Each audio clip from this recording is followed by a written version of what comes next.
Hey there! Grab your popcorn and hot dogs. This is gearing up to be the spectacle of the century.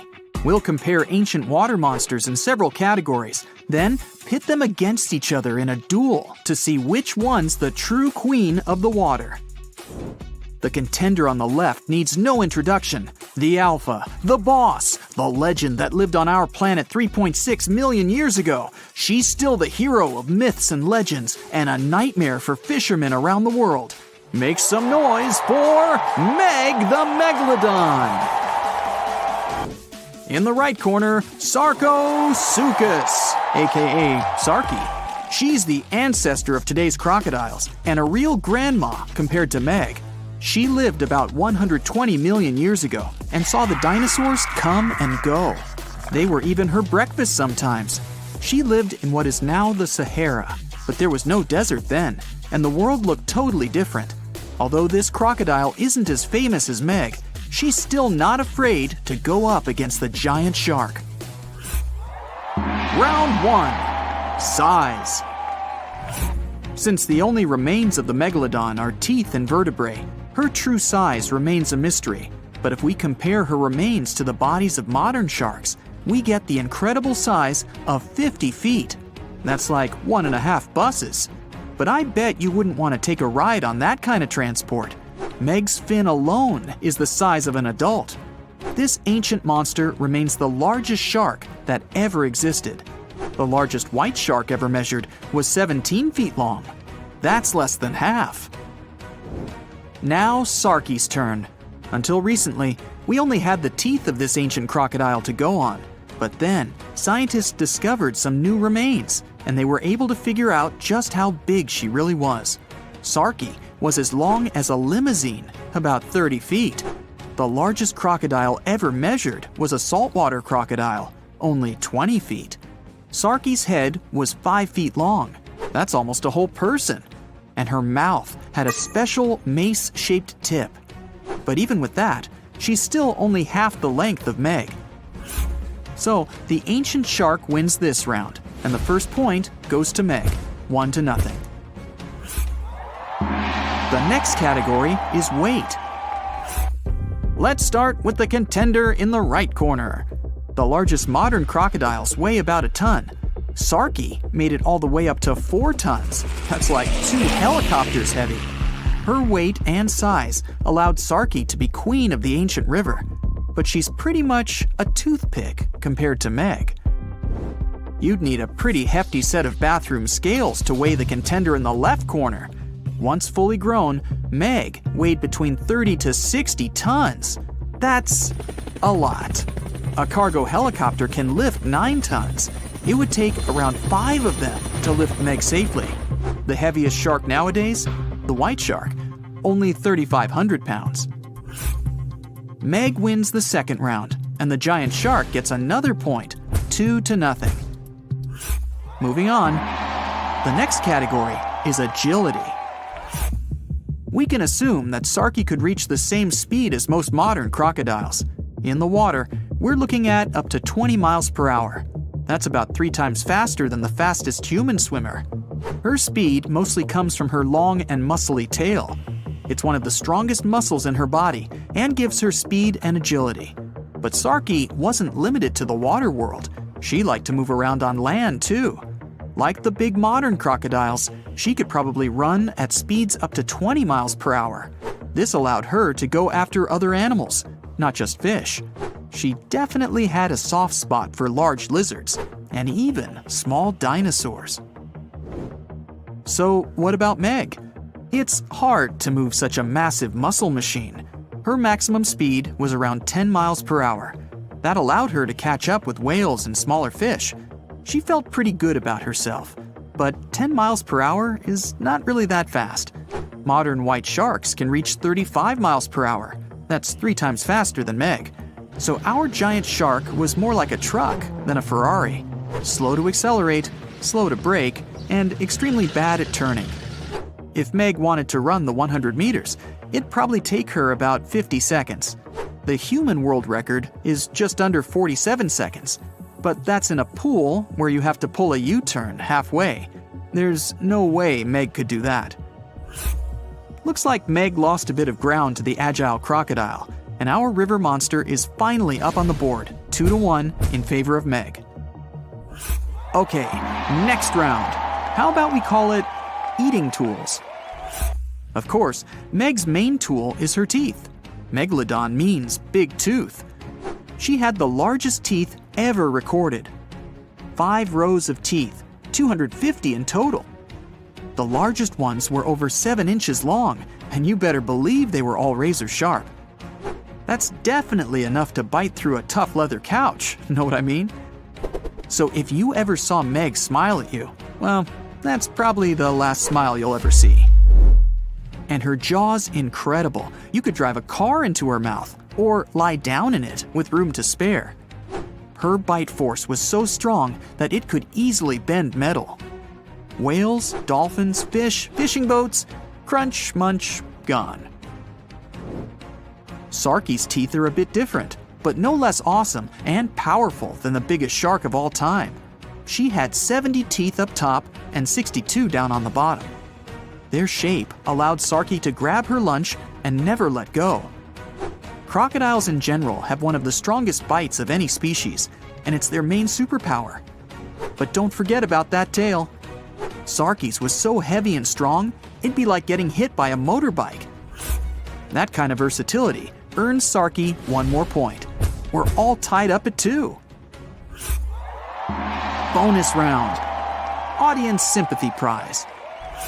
If Meg were around today, she'd definitely live in Hollywood, making movies, TV shows, commercials, and she always seems to play the villain. Well, she's also the hero of countless scary stories told by fishermen around the world. Many people even believe that she's still swimming about down there, somewhere, hiding from us in deep waters, like the Mariana Trench. But Meg needs a lot of food to feed such a large body. She'd have to keep coming up to the surface to find enough to eat. So much for that myth. And Sarky? She's more of an indie artist, not really the Hollywood type. But like all crocodiles, she puts fear into anyone who lives near a river. Crocodiles love that late-night snack, so a lot of people are even afraid to leave their homes after sunset. And locals sometimes find crocodiles in their backyards. Imagine seeing Sarky laid out on your brand new deck. Let's give Sarky this round, and she's taken the lead, 3-2. Okay, the final round is all about that X factor, combat skills. Meg still holds the crown for the most dangerous you'd ever come across in open water.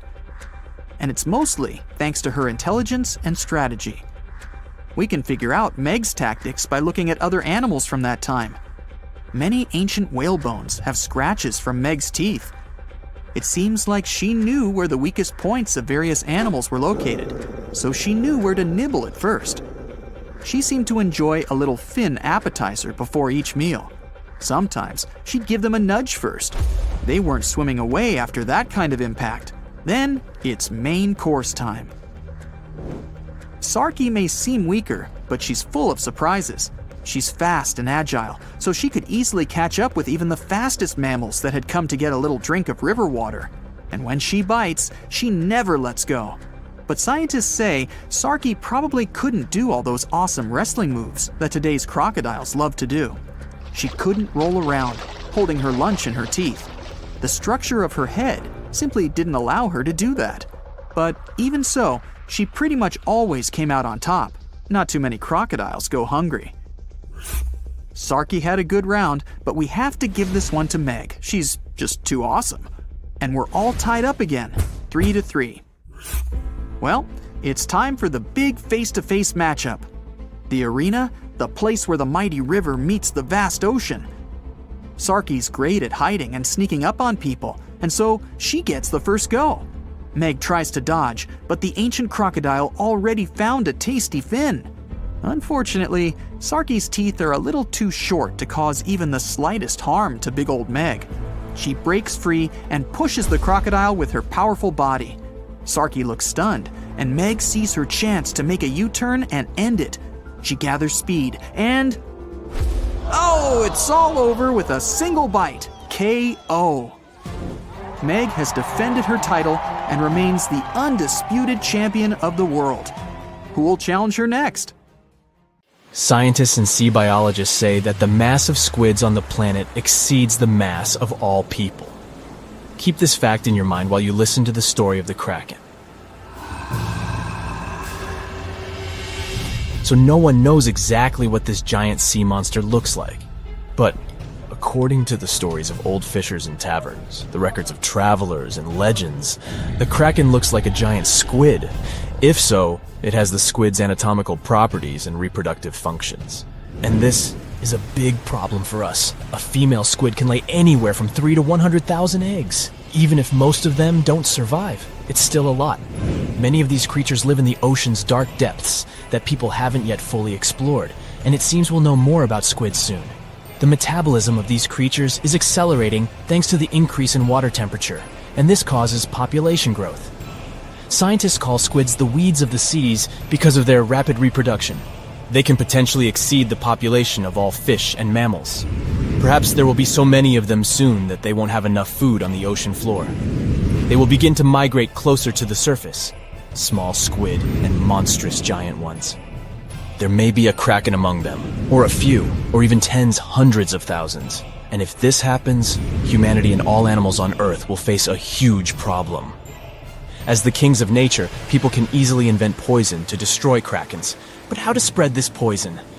Giant squids, along with ordinary fish, dolphins, whales, seaweed, and phytoplankton, will suffer if it gets into the water. More than half of the world's oxygen is produced by the ocean. And if people spread this poison in the water, they'll risk disrupting the entire planet's ecosystem. The ocean will become lifeless. So, people have to forget about poisoning the water. For a while, we will be helpless against the squid apocalypse. Let's say a couple of billion squids rise to the surface. A couple million of them are Krakens. The first thing these monsters will want to do is get food.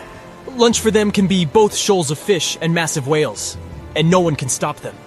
Even if megalodons existed, they wouldn't be able to resist the giant tentacles and strong beaks of Krakens. The fish population in the ocean has declined. This means that people can't go fishing anymore. We can catch fish in lakes, rivers, and seas, but it's not enough. Seafood has become very expensive all over the world. A fish tank with goldfish is a luxury.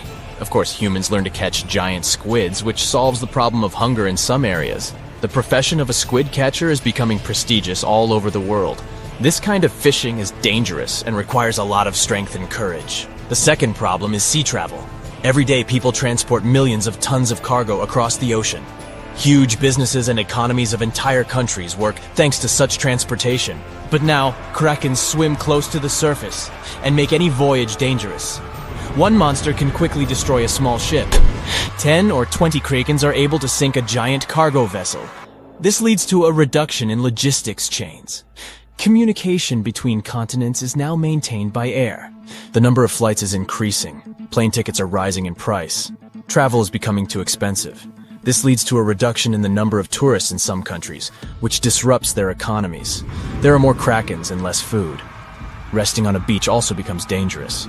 Aggressive, hungry giant squids can come ashore to catch sunbathers. All shores are fenced. Swimming is forbidden. Of course, scientists invent some things to fight squids. Sound barriers, for example. Every ship is now equipped with a device that launches powerful ultrasonic waves into the water.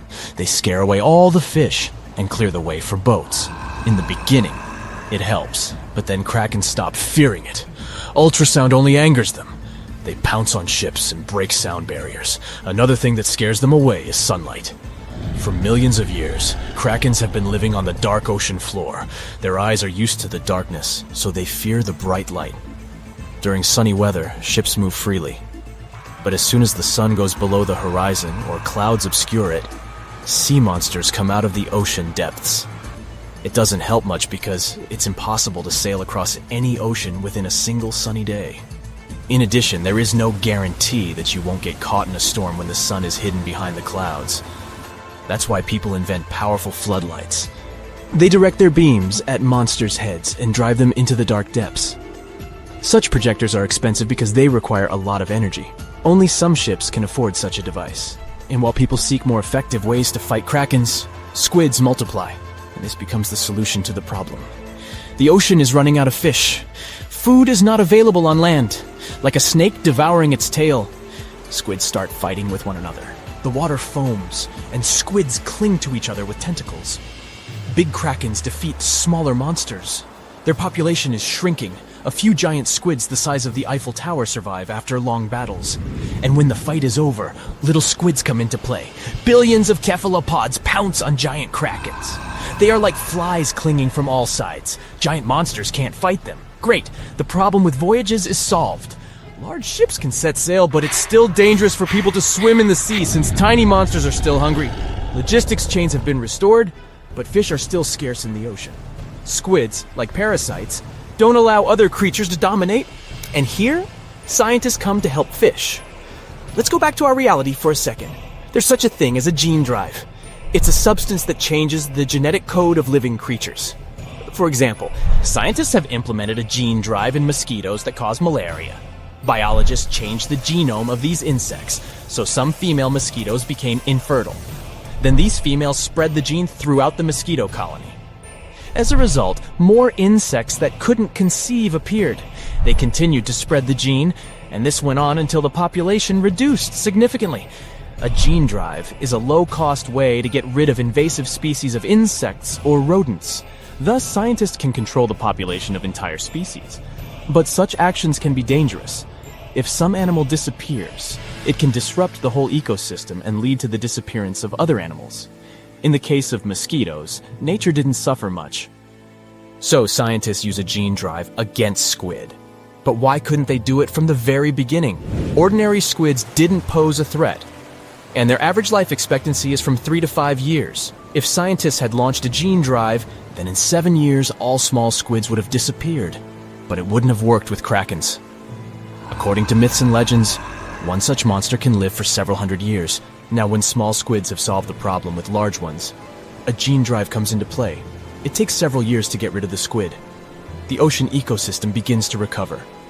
People take fish and marine mammals from seas and rivers and transfer them to the ocean.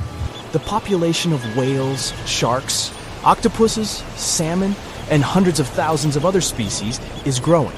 But then another threat awakens in the depths of the ocean. It turns out that when squids and krakens lived on the ocean floor, they didn't let even more terrible monsters move to the surface. Now that all arthropods have disappeared, new monsters are breaking free. First, marine earthquakes begin. But then, scientists discover that it's not the seabed shaking. Those are the backs of giant crabs. Hundreds of thousands of armored monsters with claws are rising to the surface. And this time, they can come ashore.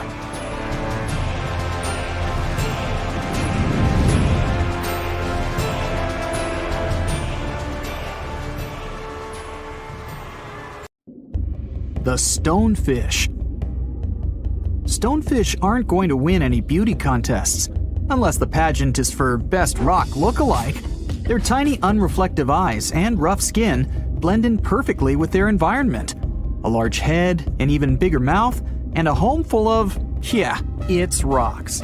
And just because you're on the beach doesn't mean you're safe. Stonefish can survive for 24 hours out of the water. Stepping on one, or even handling one, won't be that fun. Their dorsal fin spines have extremely strong venom. It shoots out when they get stepped on, and can lead to paralysis or even heart failure. You'll need help fast. No wonder they're one of the most dangerous creatures in the water, or anywhere. Be careful when scrambling around rocky areas. They love to play hide and seek. The deep-sea dragonfish. If there were a prize for the most hideous fish in the ocean, the deep-sea dragonfish would win. With slimy, scaleless skin, massive teeth, and a face only a mother could love, this bad boy of the sea is nothing to mess with. It likes to swim between 700 feet and 6,000 feet below the surface of the ocean, where the waters are the darkest and coldest. Along with some other creatures on this list, the deep-sea dragonfish relies on its bioluminescent body parts to catch prey. It also uses its hanging appendage, which boasts a little red light on the end, coming out from its lower jaw. Many fish mistake this little light for prey, luring them right into the jaws of the deep-sea dragonfish. Very clever dragonfish, very clever indeed. The fangtooth. The Mariana Trench is an underwater trench with a depth of 35,000 feet, nearly 7 miles below the ocean's surface. Let that sink in. While scientists know the Mariana Trench exists, it's one of the least explored places on Earth. It's also the deepest area of Earth's oceans. And although many creatures down there probably haven't even been seen by humans yet, scientists have had the creepy pleasure of getting to know the fangtooth. The fangtooth fish shamelessly lives up to its name. Just look at that thing. The fangtooth is carnivorous and feeds on just about anything it can find that gets caught in its sharp-toothed mouth. These fish rely on their contact chemoreception to find prey. In other words, they can sense chemical residue that comes off of other living organisms in the deep sea. This is because they don't have any light-producing cells on their bodies, unlike many other deep-sea fish. On top of all that, it's pretty dark down there, so whatever crosses their path, they chomp on. While these guys look pretty scary, they're not a threat to humans. They only grow about 7 inches long. Even so, I wouldn't want to run into one of these things during a relaxing swim in the ocean. The Dunkleosteus. Strangely enough, this prehistoric fish, known as the T-Rex of the seas, had no teeth. Those were replaced with bony plates that allowed it to have the strongest bite among other monsters of its size. The goblin shark. If you thought the movies about sharks were scary, this next deep-sea creature will make you swear off going for dips in the ocean forever. However, it lives 3,000 feet underwater, so you'll never likely see it face to face. The goblin shark looks like a cross between a shark and a creature from your worst nightmare. These sharks boast a protruding sword-like snout with a jaw that juts out to match. Unlike other sharks that have more of a gray hue, this creepy thing looks not so pretty and pink. Aside from their scary demeanor, what do scientists really know about the goblin shark? Well, not much, except that they can grow up to 18 feet in length. Looks like there's still a lot to learn about these guys, if you dare to. By the way, did you know that sharks don't sleep? Many species have to keep water moving over their gills to get oxygen, so they can't fall into a deep sleep like we do. That's why they stay half awake during rest. Typically, sharks don't even close their eyes. The cookie cutter shark. This shark is a living horror, with lower teeth being big and sharp, while the upper ones are much smaller. When its teeth fall off, the shark eats them to maintain calcium levels. Pretty smart solution for a shark. The frilled shark. Studying the frilled shark is like looking through a portal back to prehistoric times. That's because scientists think that these eel-like sharks haven't changed much since their oldest ancestors roamed the deep sea waters, so they're sometimes referred to as living fossils. These sharks' mouths are filled with a terrifying 25 rows of backward-facing sharp teeth, 300 in total. They're designed to grasp prey and hold them tight so they can't get away, according to early studies of the shark conducted in 1884 and published in the Bulletin of the Essex Institute. Luckily for swimmers, the frilled sharks live between 390 feet and 4,200 feet below the ocean's surface, so they'll probably never run into them. Probably. This is probably the worst nightmare of any dentist. The northern stargazer.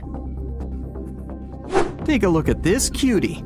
The northern stargazer is definitely not something you'd wish to see on the ocean floor. This horrid creature hides its body under the sand, leaving its face above to wait for prey. The tasseled wobbegong.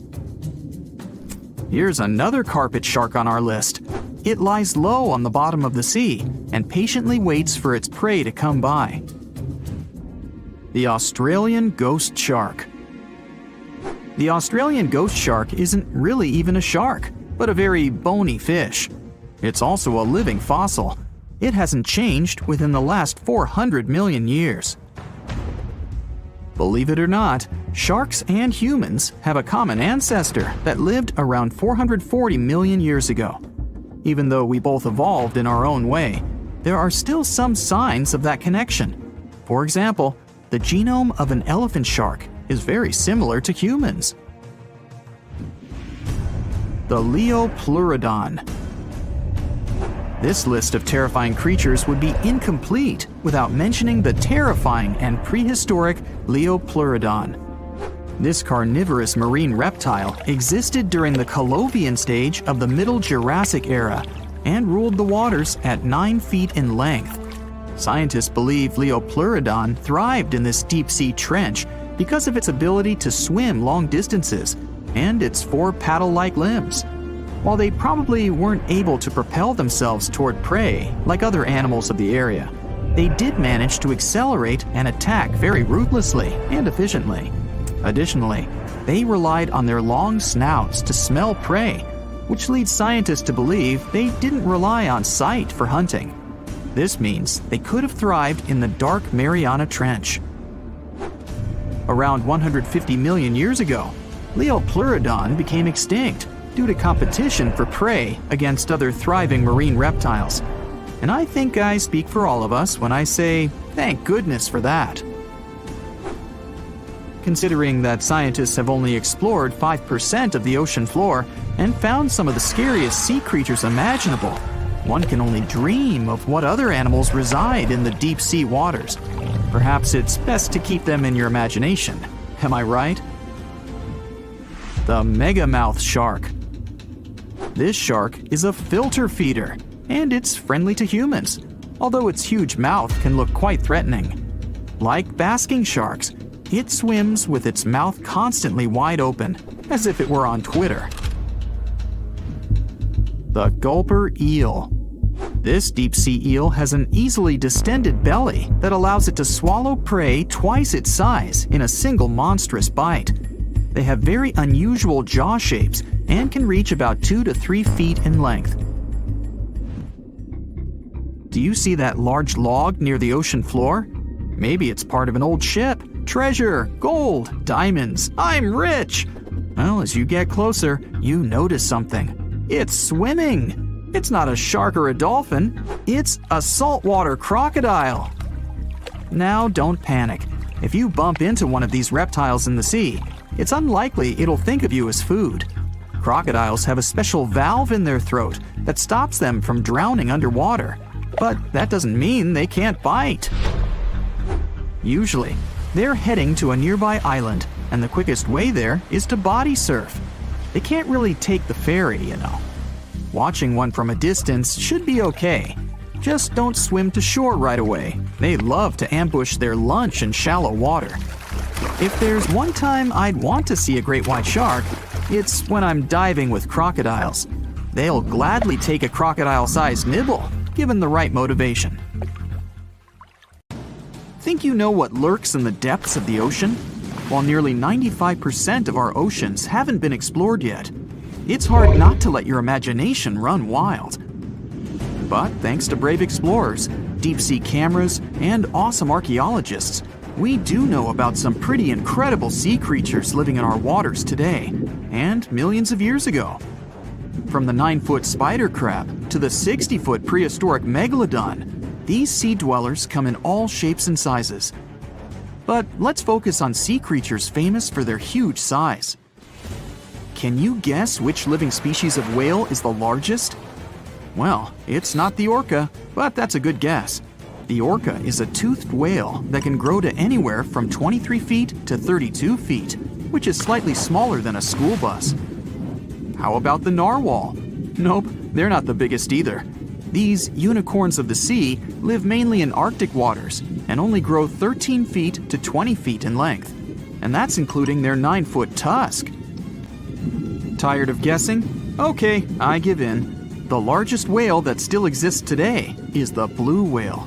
At a jaw-dropping 82 feet to 105 feet, the blue whale is not only the biggest whale we know of, but is currently the largest animal to have ever lived on Earth. Seriously. These animals are bigger than a T-Rex, and even the prehistoric Megalodon. If you were to put a blue whale next to a school bus, it would look like it could swallow it. Think about that. According to National Geographic, A blue whale's tongue can weigh the same as an elephant. And their hearts can weigh as much as a car. That doesn't even sound possible. It's no wonder these giants need to eat about 4 tons of krill every day. While there aren't too many animals living today that can compete with the blue whale's epic proportions, there is an entirely different species that is a good contender, and it's not quite what you would expect. It's a jellyfish. No, I'm not talking about the little jellyfish that wash up on the shore and ruin a perfectly good day at the beach. I'm referring to the lion's mane jellyfish, the biggest jellyfish around. This invertebrate can grow up to 120 feet long. They also come in different gorgeous colors like red, purple, or even shades of orange. As if their length wasn't impressive, the lion's mane jellyfish boast a whopping 8 sets of 70 to 150 tentacles. That means they can have up to 1,200 in total. And here's the giant oceanic manta ray, the largest type of ray in the world. Their wingspan can be longer than a bus. These guys can reach 30 feet in length. They also have the biggest brain compared to body size among all fish. Unlike their stingray cousins, mantas don't have venomous tails. And while the lion's mane jellyfish and the blue whale are yet to be beaten for the longest sea creature, there is one marine creature that can grow even larger in length. The Portuguese Physalia physalis, tentacles and all, can reach a length of 165 feet long, and that's according to mentalfloss.com. While this thing may look a lot like a jellyfish, it's actually known as a siphonophore, and there are hundreds and sometimes thousands of them that are genetically identical. Their long tentacles help the organism catch prey, and its sting is fatal to most animals, even humans in some cases. What's even creepier is that if one of the tentacles comes off the organism for whatever reason, it can float around the water for days before decomposing. Even if it's detached, this tentacle can still sting you. But don't go running out of the ocean just yet. Your chances of being hurt by a Portuguese Physalia physalis sting are pretty slim. However, if you do get stung, the side effects aren't pretty, with welts, stomach cramps, an elevated heart rate, and an upset stomach. While you don't want to go anywhere near these long creatures, they sure are pretty to look at. Check out all those colors. The Shastosaurus is the biggest marine reptile that has ever existed. These predators lived during the late Triassic period, about 210 million years ago. These amazing giants could reach lengths of up to 69 feet and weighed more than 75 tons. This made the Shastosaurus as heavy as a blue whale. And if you could stand this creature up vertically, it'd be as tall as a 7-story building. Despite appearances, the Shastosaurus was actually pretty slim for its size. Its ribcage was only 6 feet across. You'd think that this big guy was chowing down on other dinosaurs, but that's not the case at all. This reptile survived on a diet that consisted of small fish and cephalopods, like octopuses and squids. The Albertonectes is a bright representative of the plesiosaur family, meaning that this marine reptile had a small head on an incredibly long neck and large flipper-like limbs that helped it move through the water. These creatures occupied the seas around North America 76 to 70 million years ago. The length of this sea monster could reach 38 feet, with its neck taking up 23 feet of that length. Its neck was a true record breaker. It had a whopping 76 bones in it. No other animal known to humankind has had so many vertebrae in its neck. Scientists aren't sure why they needed such a lengthy neck. They might have used it to collect shellfish off the seabed, or perhaps it helped them capture their main prey, fish and squids. This aquatic reptile also had gastroliths in its stomachs. Some of them were as big as 5.5 inches in diameter.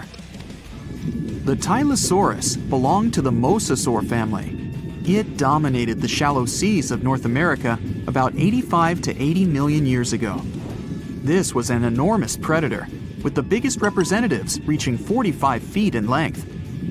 It had a narrow hydrodynamic body with a blunt, powerful head that the animal used to ram and stun its prey. Its body was equipped with agile flippers and a long tail decorated with a maneuverable fin. The Tylosaurus was a carnivore, and its diet included not only fish, turtles, and small sharks, but also other mosasaurs, plesiosaurs, and flightless birds. Meet Ophthalmosaurus. This prehistoric reptile thrived during the late Jurassic period and lived in oceans all over the world.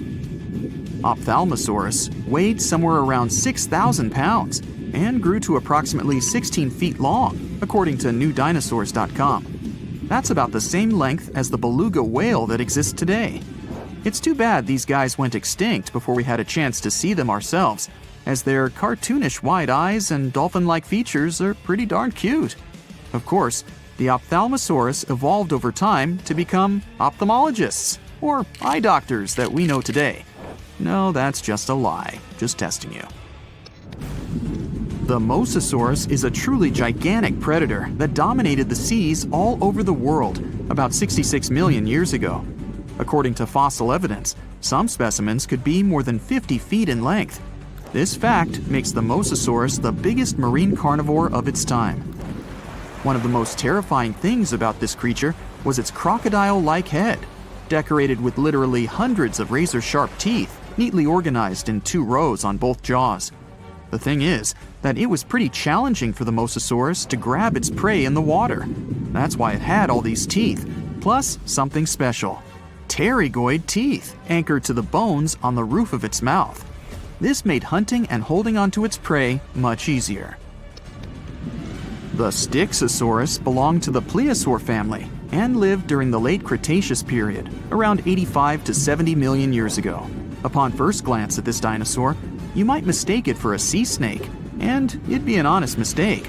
Styxosauruses were about 35 feet in length, but over 16 feet of that consisted just of their long snake-like neck. They had a comparatively small body and weighed approximately 4 tons. Their mouths were full of razor-sharp cone-shaped teeth that they used to catch fish.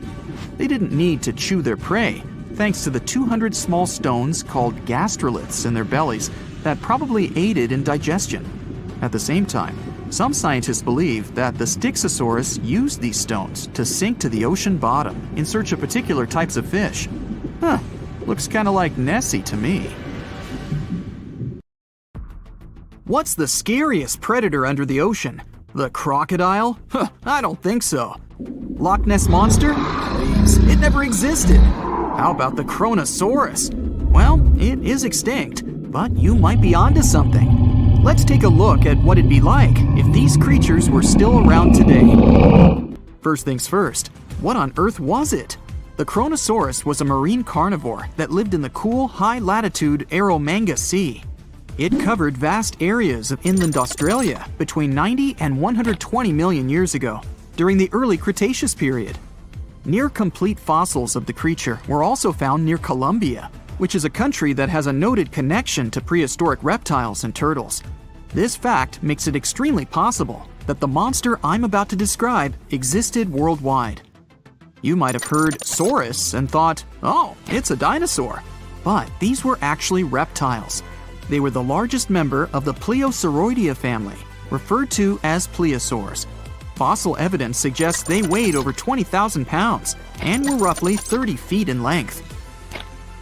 Just to put that in perspective, the longest crocodile ever measured was a saltwater crocodile by the name of Lolong from the Philippines. It was 20 feet in length and weighed just under 2,500 pounds. And that's still 10 feet shorter and incredibly lighter than the average Kronosaurus, making the crocodile seem like nothing more than a glorified goldfish in comparison. Despite its terrifying length, the most physically daunting feature of the Kronosaurus was its head. Its skull was about 8 feet long, which was actually proportionally large given the size of its body length. Anything that was unfortunate enough to end up inside the Kronosaurus's mouth may have been given false hope. After all, the teeth of the beast weren't actually that sharp.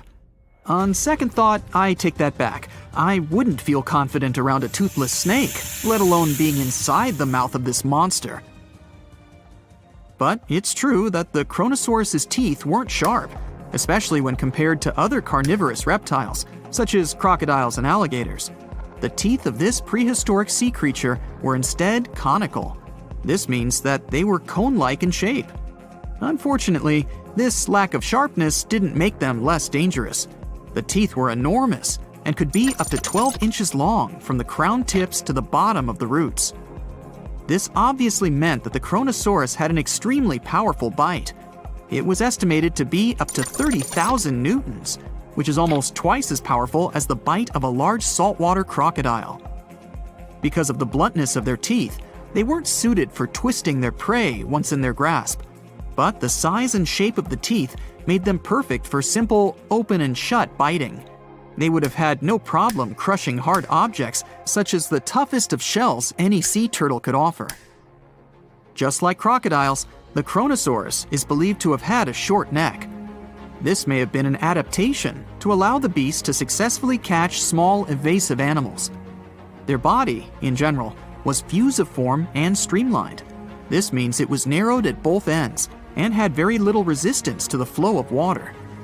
The Kronosaurus was also equipped with 4 paddle-like limbs. The hind limbs were larger than the front ones. They could span approximately 7 feet in diameter. All in all, this set the Kronosaurus up to effortlessly propel itself through the waters and be an ultimate predator. Predator X, if you will? That's the name that was given to the fossil of a creature discovered near Svalbard, a Norwegian island group, in 2009. The fossil was identified as a 50-foot-long, 100,000-pound monster with a bite force of 33,000 pounds per square inch. This might be the highest bite force of any known animal. Although Predator X is yet to be classified as any specific type of animal, it was definitely a plesiosaur like the Kronosaurus. And even if it wasn't Predator X, the Kronosaurus was still most definitely a ferocious titan when it roamed Earth's oceans. The Kronosaurus actually got its name from the Greek mythological figure of Cronus, the father of Zeus. Cronus was viewed as a titan from a generation of super powerful beings. So what was it that the Kronosaurus, this terrifying monster, actually feasted on to satisfy its appetite? This creature was known to eat sea turtles, squid, and other larger marine reptiles of that time, such as elasmosaurids and ichthyosaurs. This suggests that if crocodiles existed in the realms of the Kronosaurus, they too might have turned into lunch for the beast. There's evidence from the fossil remains of the Kronosaurus that suggests that they also feasted on sharks, which I know is a disappointment to those of you who view that beast as the king of the ocean. Not when the Kronosaurus was around, my friend.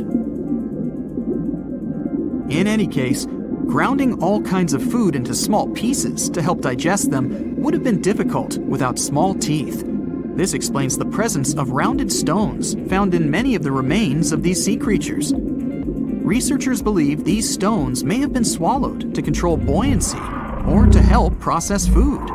It's also entirely possible they were accidentally swallowed while feeding on other animals from the seafloor. As if the Kronosaurus even needed to be a meanie with its already existing power and size, there's also evidence to suggest that it indeed might have been. It turns out that after using all its impressive attributes to catch its dinner, the Kronosaurus first liked to play with its food, like a cat does with a mouse.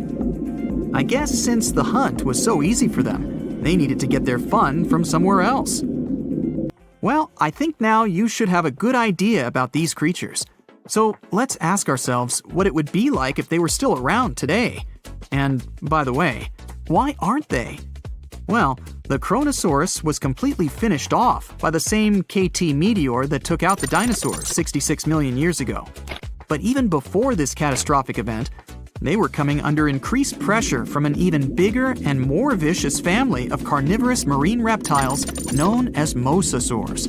You can't always be a top dog, I guess, or rather, top marine reptile. But what if this never happened, and they were still roaming Earth? Well, this might be obvious, but can you imagine what kind of impact that would have on sea tourism? Based on the impact that famous movies about sharks and killer whales had, what do you think the presence of a Kronosaurus in the ocean would do to beaches? The very creature that would eat sharks and whales for breakfast. Beaches would certainly become a great place to go for a quiet walk, because nobody else would even be there. And what about such activities as boating, surfing, and scuba diving? You think anyone would dare try them, knowing that this 30-foot beast could be lurking beneath them? Let's give humans some credit and assume most of them wouldn't. This would cripple the global sea tourism industry, which is responsible for earning roughly $143 billion every year. Just to make sure this shocking point hits home, the most expensive yacht to ever roam the ocean was called the History Supreme. Its master bedroom was believed to have a statue made of T-Rex's bone and a wall made of meteorite rocks, as well as a 24-karat gold panoramic wall aquarium. Anyway, this yacht was worth nearly $5 billion, meaning you could buy 38 of them with the money lost in potential damages to sea tourism caused by the Kronosaurus. I'm sure that the yacht's owner was happy the beast never made an appearance in their luxurious aquarium. So luxurious, in fact, that some people believe the History Supreme, reportedly owned by some business genius from Malaysia, never even existed. Rumor has it that it was simply an elaborate hoax fabricated by the supposed designer. Anyway, I don't think the trouble would just stop there. People could actually be in serious danger, regardless of being near the ocean or not. No, I'm not about to tell you that this thing would grow legs, adapt to living on land, and start picking us off one by one. At least, I hope not. I'm just going to point out the damage that the Kronosaurus would inflict through its devastating impact on sea trade. In America, ocean transit accounts for 76% of national trade. On top of this, more than 100 vital pharmaceutical products originate in the sea. I'll also state the obvious and point out that the ocean is a huge food source for us humans. The presence of the Kronosaurus could have a great impact on our relationship with the ocean, something we usually take for granted. The water is bubbling under the fishing boat as if something is coming up out of the water. It gets closer and closer. The water seems to boil. Suddenly, you see giant jaws and glistening teeth. Seconds later, a huge shark jumps out of the water and crushes the boat in one bite. It was the Megalodon, the largest fish that ever existed on Earth. Now, we pictured the Megalodon as this, an enlarged version of the white shark for a long time. But scientists continue to argue about its appearance. So far, they agree that the image of this giant shark was wrong. Here's the data that scientists are sure of. Size, about 50 feet long. That's as big as a school bus and comparable to the length of a subway car. 8.5 times the height of an average person. Let's compare it to the modern white shark. The Megalodon is 3 times bigger, but that's just a rough estimate. We don't have a fully preserved skeleton of the Megalodon. That's because it didn't have any bones, but cartilage. Not much of that left in the 3.6 million years since the Megalodons went extinct. All that survived were teeth and a few vertebrae. By comparison, dinosaurs went extinct about 66 million years ago. But their solid bones are perfectly preserved, and we have many different examples of their skeletons. Scientists have calculated the size of a megalodon based on its teeth and jaw. Now, this is one tooth. It's about 7 inches long, bigger than the palm of your hand, and 3 times the size of a modern white shark's teeth. The megalodon jaw was 6 feet wide and chalked up 5 rows of teeth, a total of 276 razor-sharp chompers. The other preserved remains are the vertebral column. It consists of 150 vertebrae, each 6 inches wide. They contain much calcium because, well, megalodon love fresh cold milk. Nah, it's because the vertebrae had to withstand the enormous mass of a giant shark. Based on those fossils, scientists created a model and calculated only the approximate size of the megalodon. But it could hardly have been any bigger. It's all about breathing. The bigger the fish, the more oxygen it needs, which means a larger gill area. That's the organ that filters the water and collects oxygen. If the megalodon were any larger, it would have trouble breathing. So, scientists believe that 50 feet is the maximum size of an individual. On average, they were a few feet smaller. Whew. Now, let's talk weight. On average, one megalodon weighed about 30 to 35 tons. By comparison, a white shark weighs 1 ton, which is 30 times less. Hey, trust me. A school bus is 4 times lighter at 7.5 tons. The weight of a megalodon can be compared to an empty Boeing 737. but the modern blue whale beats the Megalodon in size and weight. 98 feet long versus 50, almost twice as long.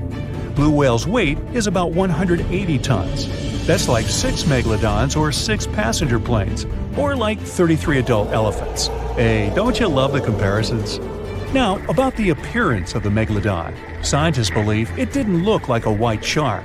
The Megalodon belongs to a different fish family and most likely looked like a giant sand tiger shark. Flattened snout, small eyes.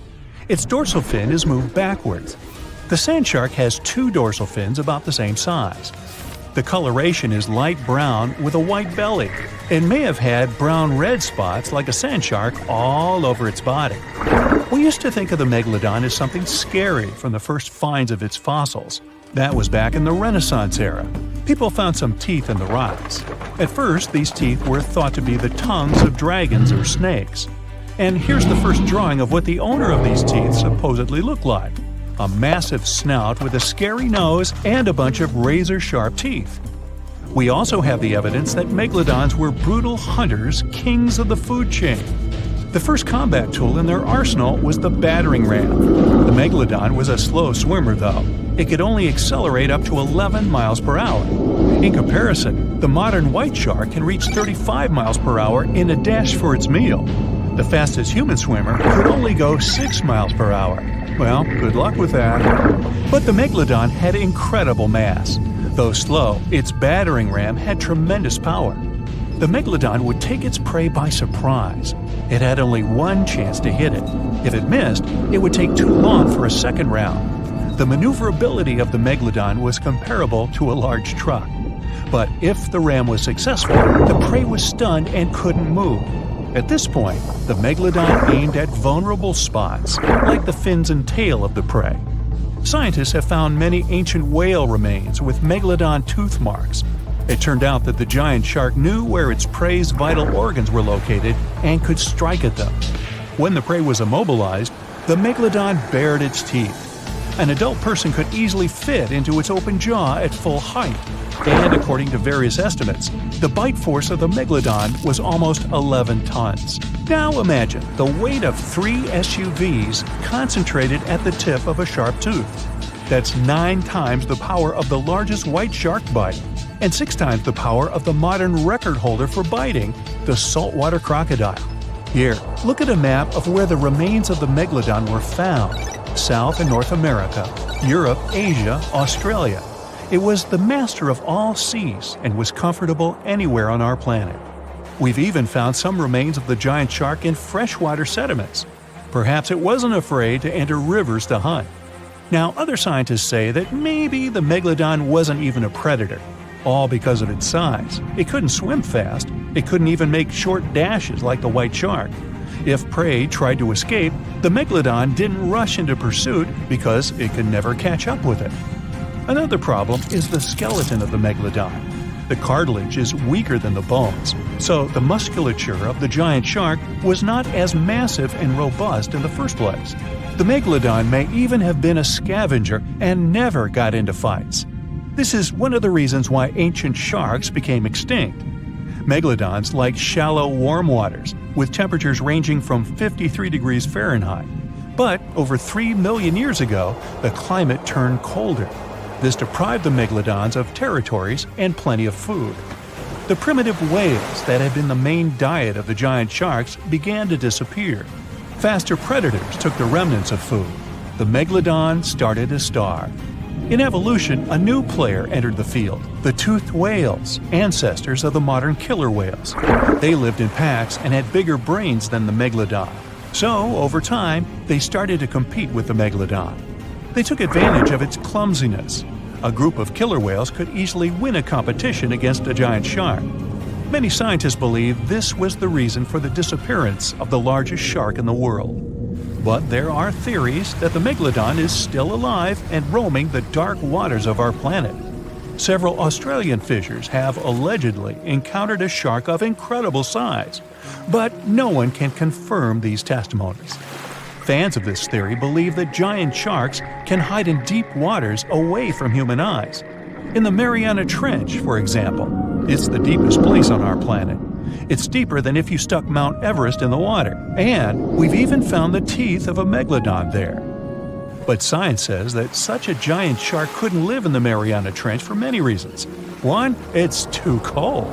The Megalodon was probably a cold-blooded fish, so it had to use the warmth of its environment to survive. But the water in the Mariana Trench is cold, about 40 degrees Fahrenheit. That's because the deeper down, the less sunlight gets in there. The second reason is pressure. Every 30 feet deep increases the pressure by 1 atmosphere. That is, at the depth of 100 feet, the water presses you 3 times harder than you would feel it at the surface. The weak muscles and cartilage of the Megalodon wouldn't allow it to dive too deep into the Mariana Trench. And most importantly, food. The farther from the ocean surface, the fewer living organisms. Megalodons used to eat primitive whales, ranging from 10 to 20 feet. Small fish only inhabit the Mariana Trench. A Megalodon would never be able to catch one. And, judging by its size, all the Megalodon did was eat and then look for food again. Compare its weight to that of a human. The average human should get about 2,000 calories a day with an average weight of about 180 pounds. The Megalodon weighed 470 times that and needed many more calories. So, even all the fish inhabiting the Mariana Trench could hardly feed a Megalodon for even a few days.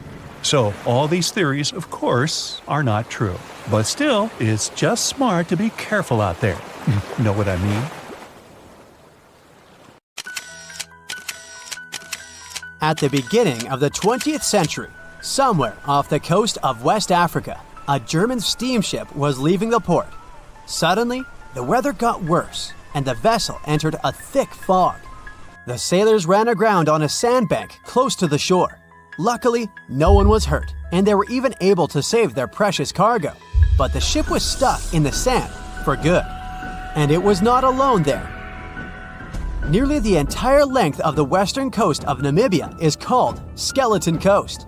If the name sounds scary, that's because it is.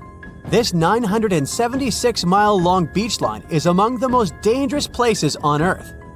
The local Bushman tribes believe that their supreme deity made this land when it was angry.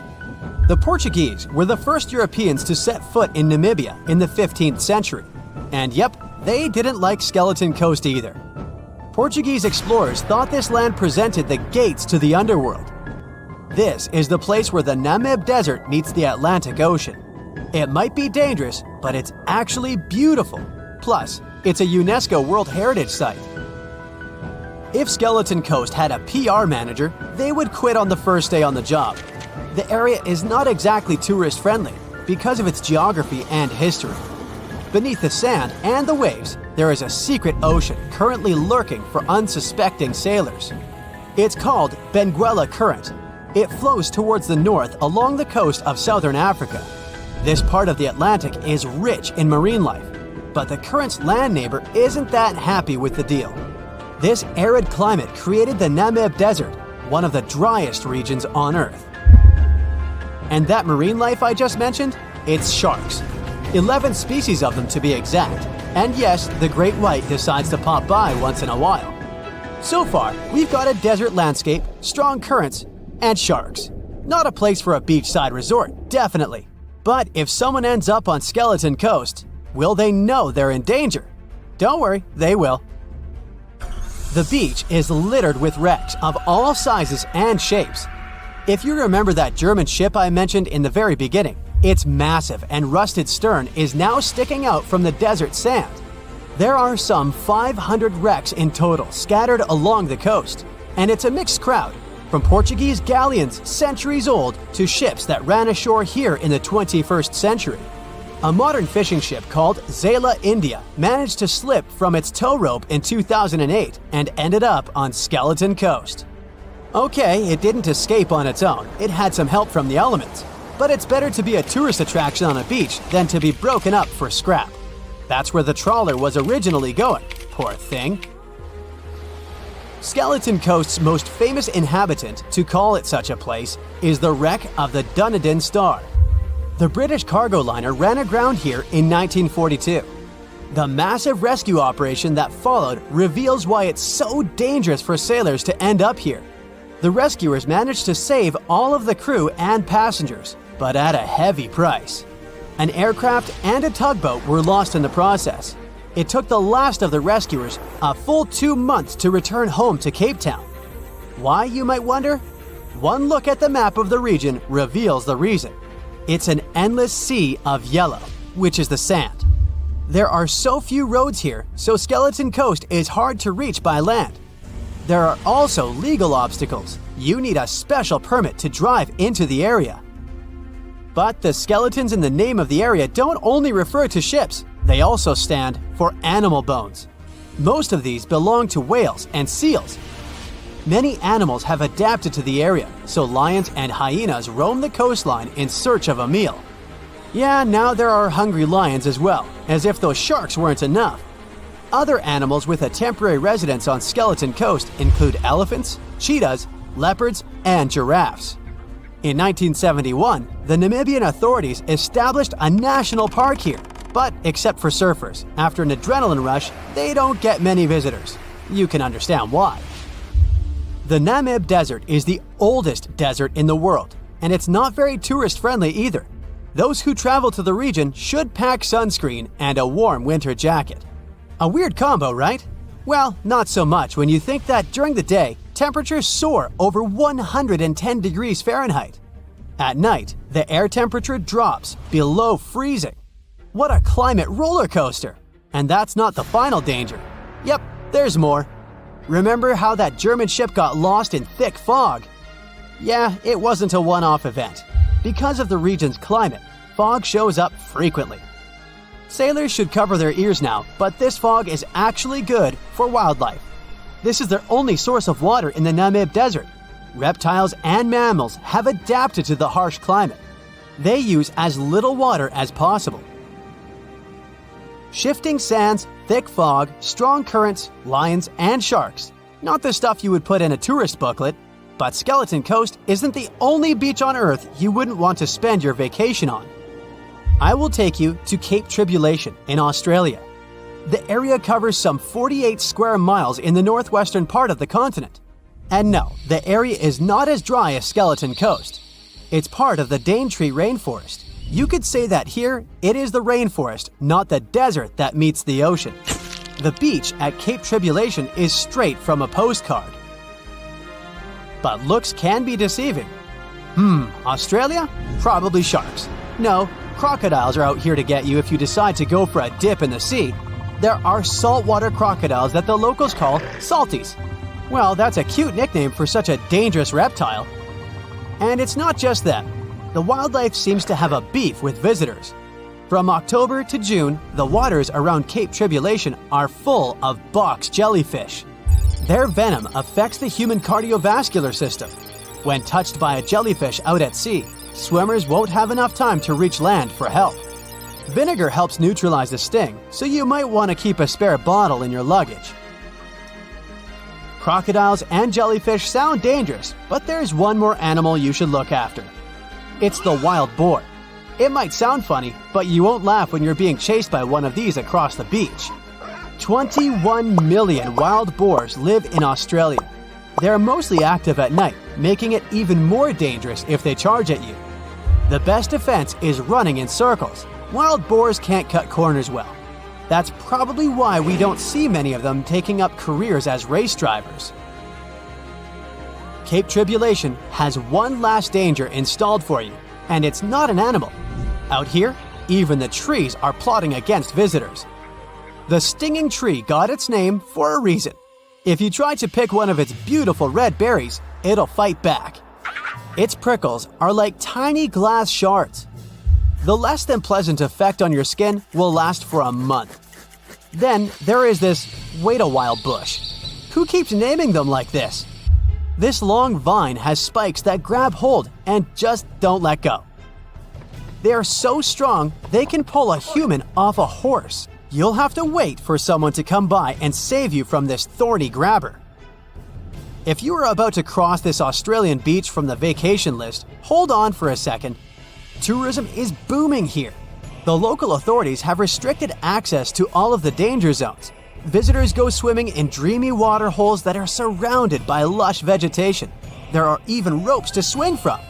Now, that's a beach you can finally relax on. Some sharks have an eerie ability to spit out their stomach and then pull it back into place. Well, that would be handy. Most sharks eat huge amounts of food, but the problem is they can't digest everything they've gulped down. So they need a way to get rid of such stuff as sea turtle shells and beaks, bird feathers and bones, lobster claws and whatnot. And then these amazing creatures willingly barf up their whole stomach, along with all the contents. After the shark is done, it pulls its main digestive organ back in, and the entire process usually takes no more than a second. Some shark species, like great whites or mako, have a special eye-warming system. Their retina heats up their eyes and brain. This not only helps them detect movement better, but also improves resolution.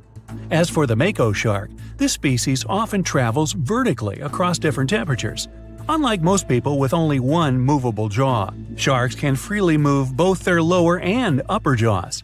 This allows them to get a better grip on their meal and chew it up faster and more thoroughly. That's comforting. Sharks give birth to a large number of little ones at once. It depends on the species, of course, but let's say the blue shark is famous for producing more than 130 pups at a time. Great white sharks have a more powerful bite than most jungle cats. A 20-foot-long underwater hunter can produce a force of more than 4,000 pounds per square inch. And that's a bite 4 times stronger than that of a lion or tiger. People, with their measly 150 to 200 psi bites, aren't in the running whatsoever. Swell sharks defend themselves by swallowing huge amounts of water. Then the shark's body becomes twice its normal size, and this scares potential danger away. Sharks can grow more than 50,000 teeth during their lifetime, but not all of their teeth are the same. The strongest and most massive ones are at the front, and those closer to the back are smaller and not so powerful. But if the front teeth are damaged, these weaker ones can replace them. It's possible because sharks' teeth aren't as deeply rooted as humans and can move. Shark skin has the same feel as sandpaper. It's made of teeny, teeth-like scales. They point towards the animal's tail. This helps to reduce the friction that occurs when sharks move through the water. Whale sharks have extremely thick skin. In some places on their body, it can be 6 inches thick. It's one of the toughest in the animal world. Scientists have to make loads of effort if they want to get this creature's blood sample.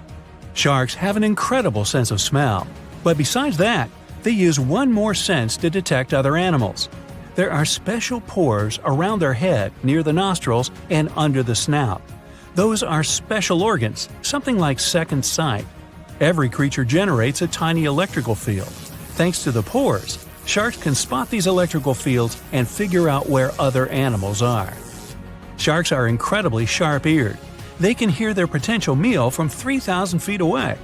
They can also catch low-frequency sounds, like the ones produced by a fish's contracting muscle tissue. Sharks have been around for more than 400 million years. It means they've lived through 4 out of 5 mass extinctions. This makes them way older than Mount Everest, humans, dinosaurs, and even trees. These creatures go back to the period when coral reefs were just beginning to form. Some shark species can jump out of the water, like the great white shark or the basking shark. They're known to leap for more than 8 feet up into the air. Thanks to this maneuver, they can catch such animals as seals or seabirds.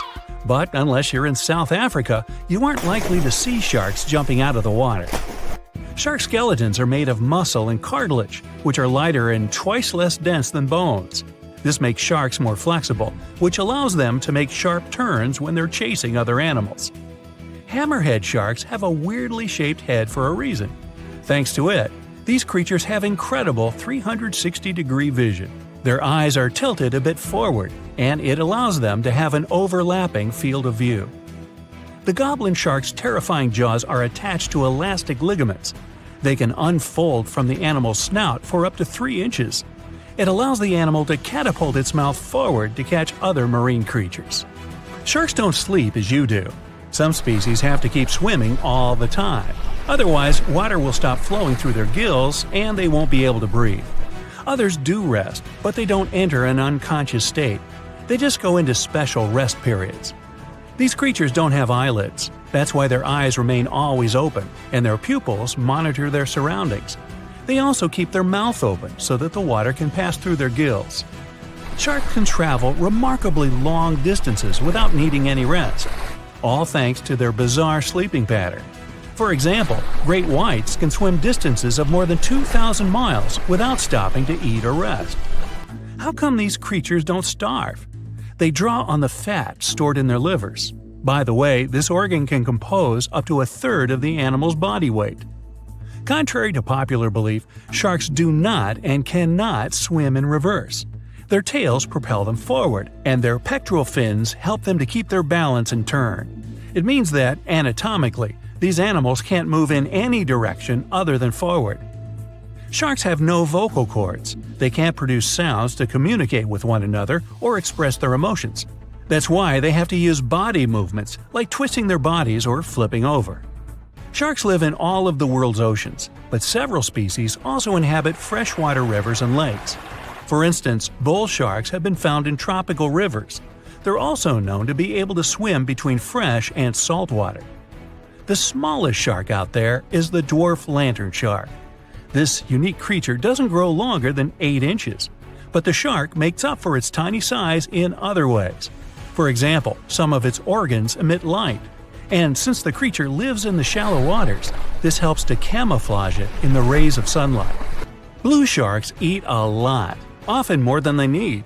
Some of this food can remain undigested for weeks till it's needed for energy.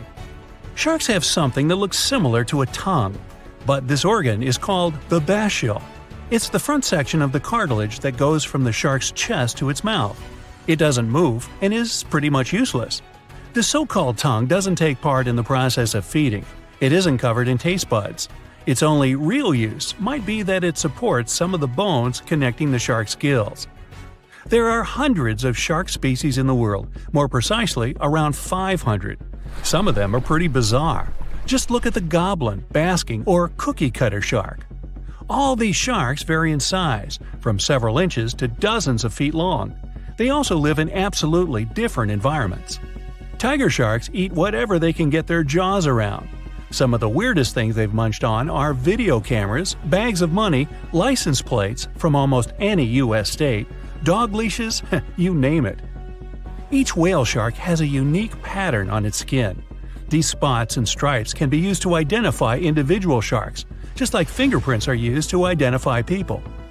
The blunt-nosed six-gill shark can dive to a depth as great as 5 Empire State Buildings. Baby sharks are called pups. When they get born or hatch, they are already fully nourished, and if they choose to swim away from their mama shark, they don't need to hunt for food for at least several weeks. Uh-oh, did somebody say baby shark? So you're swimming 2 miles down at the bottom of the ocean. Don't ask me how, just play along. It's cold and the pressure is intense. No fish in sight. Then you notice a green shiny thing. It's a cookie-cutter shark. Its neck glows in the dark to attract fish and other delicious treats. The shark doesn't look like much. It's small, about the size of a cat. It has brown skin and large green eyes. But looks can be deceiving. Every night, this creature rises to the surface and goes after great white sharks, whales, even swordfish. If you look closely, you'll see a round mouth with a bunch of sharp teeth in it. They don't just bite, they work kind of like a saw. This one's called a cookie-cutter shark because when it sees something delicious, it takes a cookie-shaped bite out of it. These sharks have even been known to disable submarines. Wonder what flavor they are. Our next shark is about the length of a car. Only about 100 of these sharks have ever been seen, but if you met one, you'd never forget it. It has a big mouth, a huge mouth, a mega mouth, like me. It's the mega mouth shark. You could easily fit in it if you curled yourself up. They're not dangerous though, not to humans. They feed by swimming around with their mouths open, filtering out plankton and other underwater goodies. The shark has special organs in its mouth that glow, attracting little crustaceans. It swims deep in the ocean in total darkness. Probably has a great smile though. Thresher sharks also have a huge body part, the tail. It's almost half the length of the shark itself, and it looks like a helicopter blade. It's one of the few animals that hunts using its tail. The shark sneaks up on a school of fish and starts to shake its moneymaker. This freaks out some of the fish, which is exactly the plan. In a pinch, it can also use its tail to defend itself. The best thing about this shark, it doesn't attack people. The angel shark. There are quite a few types of angel shark out there, but they're more shark than angel. They're flat like stingrays, and their skin is covered with patterns that help them blend in with the seafloor. Because of this disguise, divers sometimes accidentally touch them, which isn't the best idea. They're fast and have powerful jaws. Still, they prefer the taste of small fish to you. The horn shark has two ridges that look like horns right above its eyes. It's definitely the grandpa of the shark world. Not aggressive, swims pretty slowly, and is up late almost every night. Its two favorite meals, sea urchins and crustaceans. It moves its fin on the seafloor almost as if it had paws. But don't underestimate this guy. It has one of the strongest bites of any shark. It needs those strong teeth to crush the shells of its late-night meals. And if something tries to attack it, watch out. Horn sharks have sharp spikes on their fins. The award for the ugliest shark goes to the goblin shark, and it's not even close.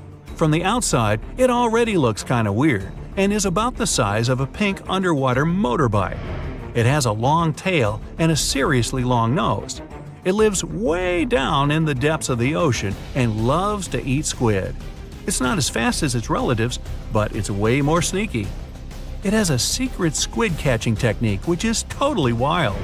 The shark swims behind the squid. It's catching up, getting closer and closer, but the squid isn't slowing down, no way. It looks like the poor goblin shark won't have any lunch today. Then it opens its mouth. Its jaw is attached to folds of skin that mean it can literally throw its jaw out of its mouth.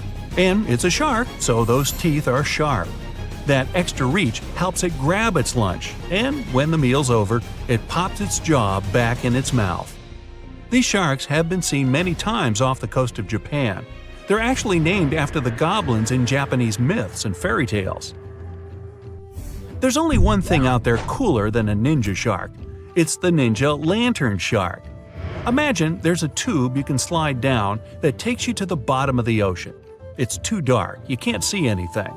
Suddenly, a glowing dot, moving around in the distance. It's coming closer, shooting towards you. It's a blue glowing head. Worse, it looks like this head doesn't have a body attached to it. The ninja lantern shark has black skin, so it's almost invisible in the dark. It's only the size of a human arm, but its small, sharp teeth are no joke. No one really knows why this shark glows. Maybe to attract tasty fish?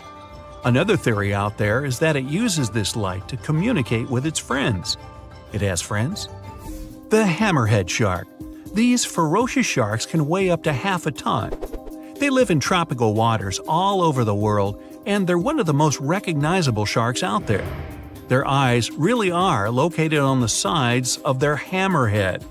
This means they can see in almost all directions. They even have special neck muscles to lift their head up and down just to see that little bit better. Their favorite food? Stingrays. You know, those flat things that swim along the seafloor, camouflaged to look like sand and bits of rock. Stingrays get by blending in with their surroundings.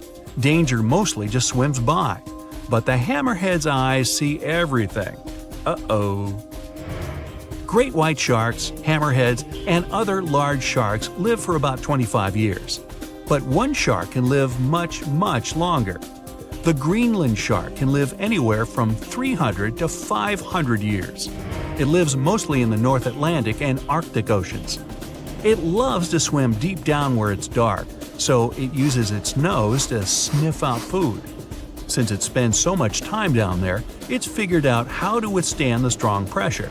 It's one of the oldest living, largest, and slowest fish on Earth.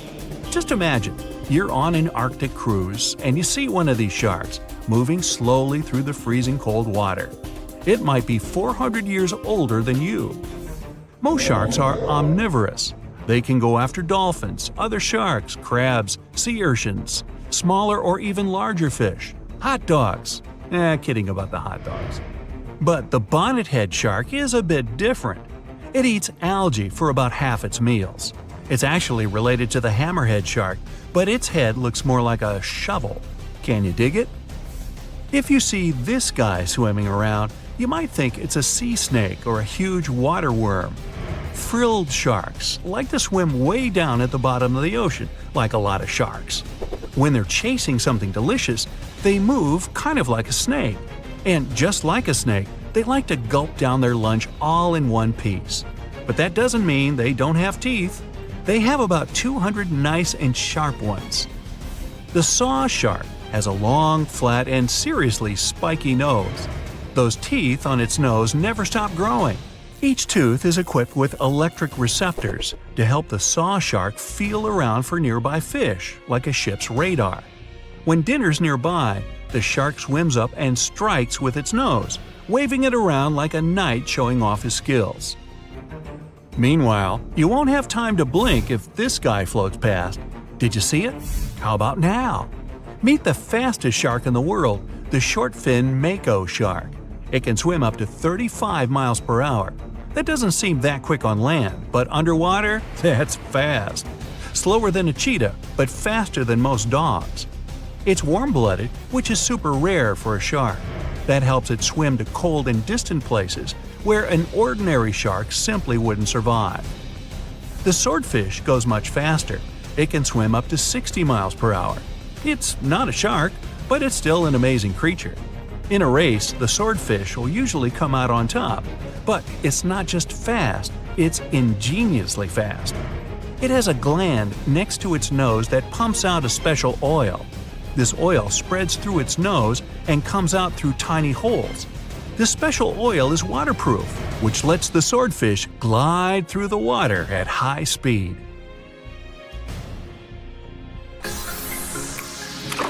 So, you're diving in the Atlantic Ocean, and suddenly you realize you haven't seen anyone else around for a while. You come up to the surface and your boat's gone. No! In the distance, you can see an ocean buoy you can climb onto. You scramble to safety and look out at the open ocean around you. There's nothing but blue in every direction, except something large moving in the water grabs your attention. A dorsal fin breaks through the surface. It's all over! It's a great big shit! Wait a minute, it just rolled onto its side. Oh, it's not a shark at all. You just encountered the heaviest bonefish in the world, the sunfish. It can grow up to 14 feet long, and it lives deep down in the ocean.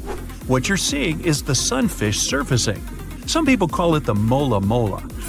It mostly dines on jellyfish and can dive down anywhere from 600 to 2,600 feet. It's not sunbathing or anything, it's letting seabirds eat any little bugs that try to get away with a free ride. A delicious meal, I'm sure. Yeah. The sunfish is so large and heavy, it's extremely difficult for scientists to study it, especially when it swims down so deep. The mola mola, just like the jellyfish, is not even a fish. It's a plankton. It's kind of a laid-back creature that drifts with the current rather than swimming against it like normal fish. The sheep's head fish lives around the Gulf of Mexico and off the West Atlantic. It lives quite far down from the surface, and I hope it stays down there. Its teeth help snag its favorite food, shellfish.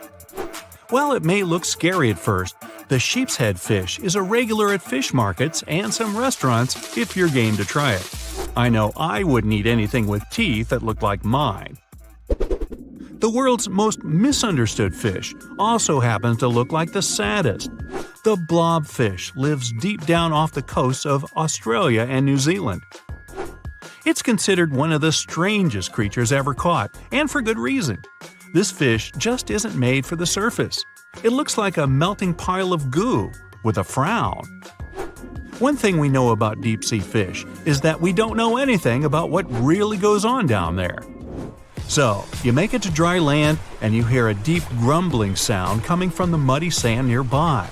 Some strange eel-like animals are moving around. They might be cute, but picking one up might be a big mistake. They might mistake your finger for a nice mid-afternoon snack. The giant mud skipper lives throughout Southeast Asia and surprisingly can outrun a human if needed, for a little while at least. They love muddy water, so they mostly hang out near shorelines. What makes these fish unique is that they spend most of their time out of the water. Although they only grow to about 1 foot long, they can jump about 2 feet. The walking trees of the Amazon are one of the biggest secrets of the forest. You head over there. These trees aren't walking around with legs like you or me, but they're still able to move about 60 feet every year or two. What happens is that new roots search for sunlight while the old roots leave the soil, one root in front of the other. Their movements are incredibly slow. You won't be able to sit there and watch them strut their stuff. But if you've got nothing but time on your hands, you'll notice the trees shifting week by week, trying to find the best possible light. You're walking in the West African jungle, whistling away. You pick up a small stick to get rid of some spider webs in your path. It's all good until you realize that stick is tickling your hand and bending. Lucky for you, you just picked up a giant African millipede. They grow to about 1 foot long, so they kind of look like a small snake. That tickling you feel is their 250 legs wiggling around. These millipedes are part of the same family as crabs and spiders, but they only really eat plants and fallen leaves. You pop over to Nevada for a nice walk. Hey, why not? It's way too hot, so you decide to jump into that nice pool of water you just found. The only problem? This place is way off limits, and swimming definitely isn't allowed. Why? Because of what could be the rarest fish in the world, the pupfish.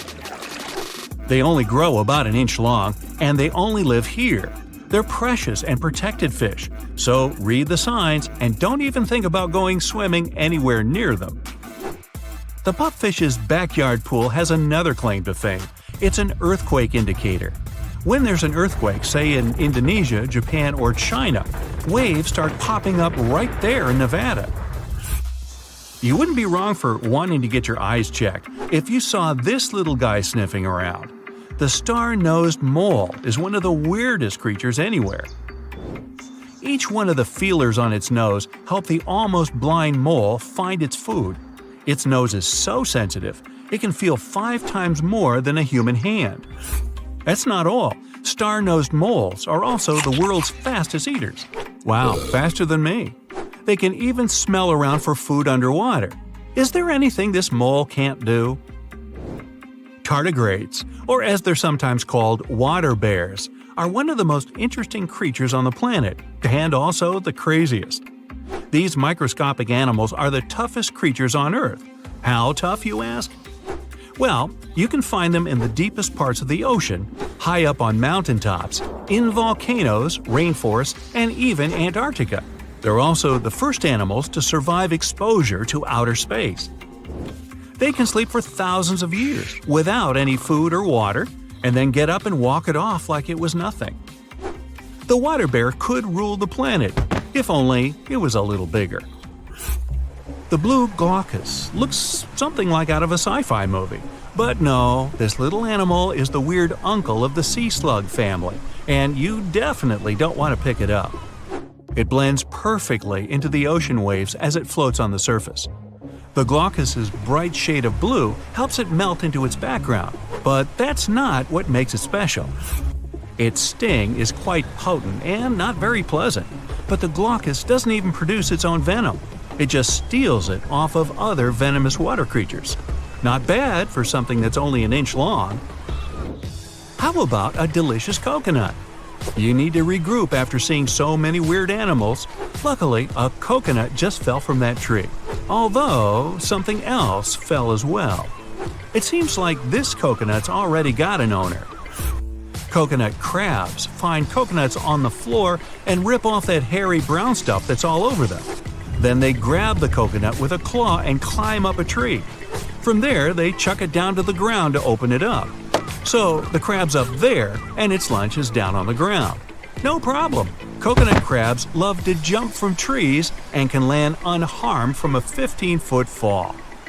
This is one crab you wouldn't want to try to catch with your hands. The coconut crab's claw is the strongest of all crustaceans. If it can bust through a coconut, yeah. By now, you've seen your share of crazy, but no one is prepared for the hagfish.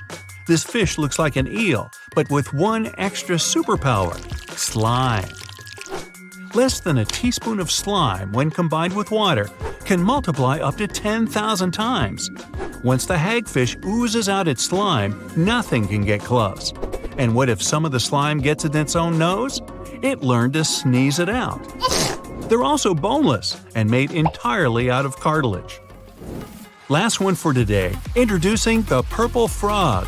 Not a very exciting name, I know. The purple frog is a strange-looking frog species. It looks like it just ate way too much, and it's got a nose like no other. What makes this creature even stranger is that it lives underground, and I don't mean just for a short while. The purple frog only comes out of its hole for 2 weeks a year. It mainly eats termites it finds underground, so why would it bother coming up to the surface at all? In the past 30 years, scientists have made an incredible discovery of a new creature living deep beneath the surface of the ocean, and the name of the creature is the harp sponge. Now, if you're wondering why it took so long to come across this animal, then I might have the answer. These creatures typically hang out at a depth of roughly 11,100 feet beneath the ocean's waves. This sponge species was first discovered off the coast of California thanks to a robot that was sturdy enough to explore those crazy depths the ocean has to offer. This is no doubt an area of the planet where even the most benign-looking creatures can be potentially dangerous. But even scientists were surprised to find that this creature was more than just a sponge. Now, this might seem obvious, but the harp sponge got its name because its basic structure, referred to as a vein, is the same shape as a harp. Each vein is made up of a horizontal branch supporting several parallel vertical branches. But don't let the harp sponge's fanciful and amusing appearance or its non-intimidating name fool you. Yeah, the harp sponge is very much a deep-sea hunter. It has a unique ability to capture and envelop small animals using its rhizoids, short, thin fibers. With their help, the harp sponge clings on to the soft, muddy bottom and catches tiny creatures that get swept into its branches by deep-sea currents. Uh-oh. Other sponge creatures often feed by pulling bacteria and bits of organic matter from the seawater and filtering them through their bodies. But not our harp sponge. Instead, it snatches its future meal with minuscule barbed hooks that cover each of the harp sponge's branches.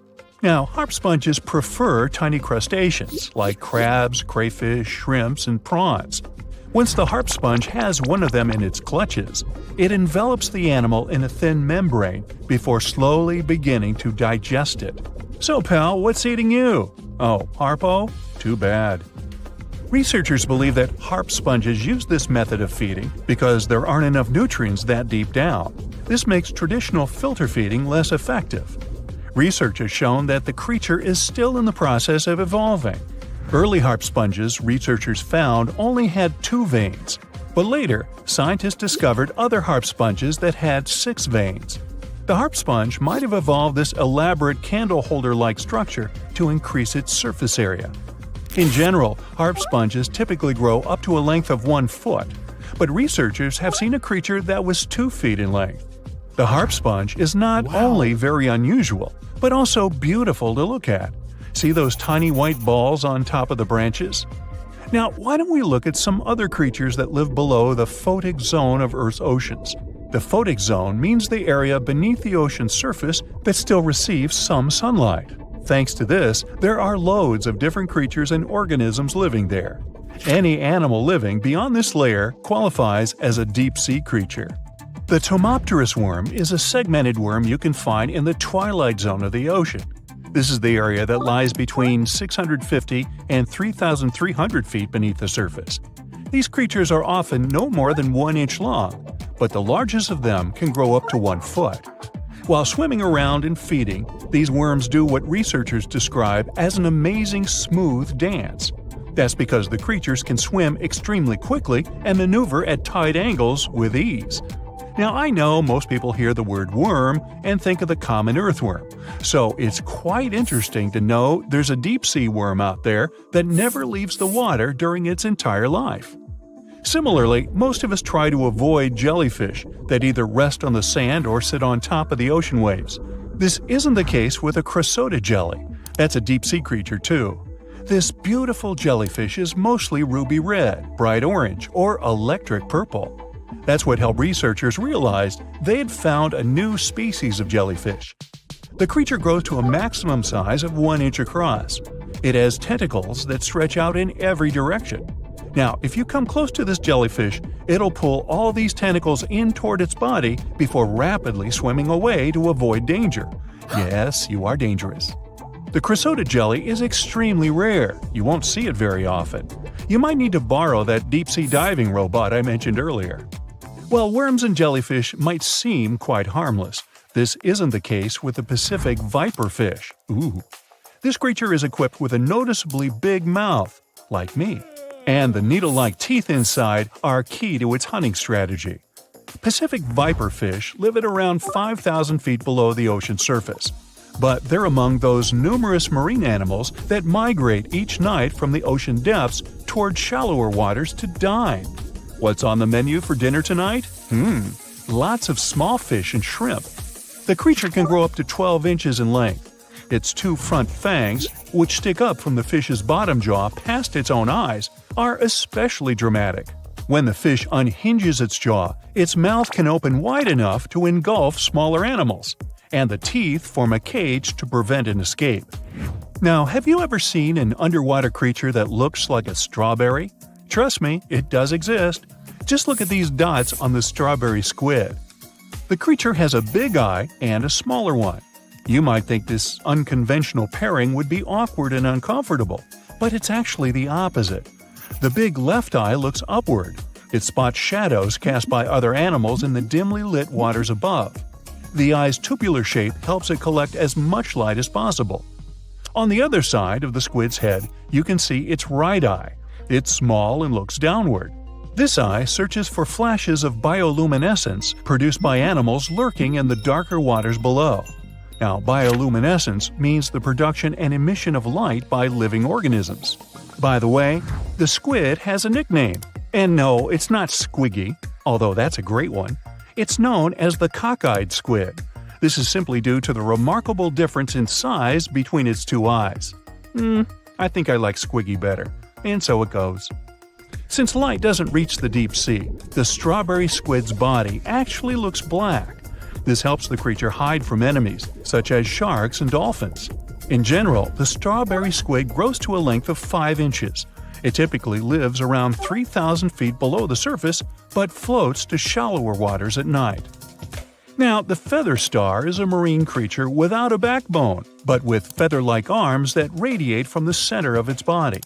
These creatures first appeared around 200 million years ago. Related to sea stars, they look like a flower, but if you approach them, they'll quickly swim away. But not all feather stars can swim. Many species can only crawl along the bottom of the seafloor. Like some of the other deep-sea creatures we've looked at, the feather star can adapt to its surroundings. It has a creepy ability to shed its arms, the same way some lizards can shed their tails. This also helps them escape from their enemies. Feather stars live all across the globe, from the equator to the poles, from the shallow waters on top of reefs to the deep, deep sea.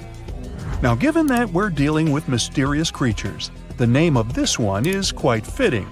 The swift vampire squid should be the official symbol of life in the deep sea. The animal has a dark red body, huge blue eyes, and a cloak-like web that stretches between its 8 arms. This, along with its name, may suggest that the creature is some form of a terrifying hunter. In reality, though, the vampire squid is a soft-bodied, timid creature, about the size, shape, and color of a football.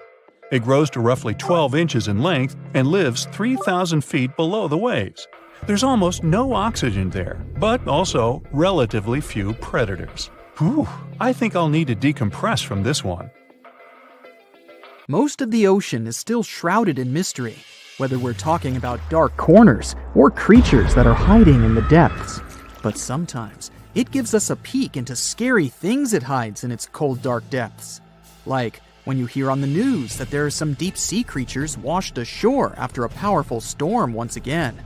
Some just look weird, while others are real monsters that live at depths of more than 3,300 feet. The coldest and deepest parts of the ocean have created one specific phenomenon called gigantism.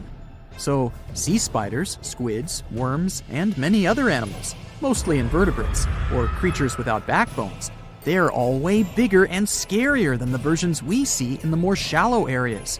In the Pacific depths, you can see a sea sponge as large as a minivan. Or what about the colossal squid that lives in subantarctic waters and is nearly 14 times longer than the arrow squid, a type that mostly lives in New Zealand?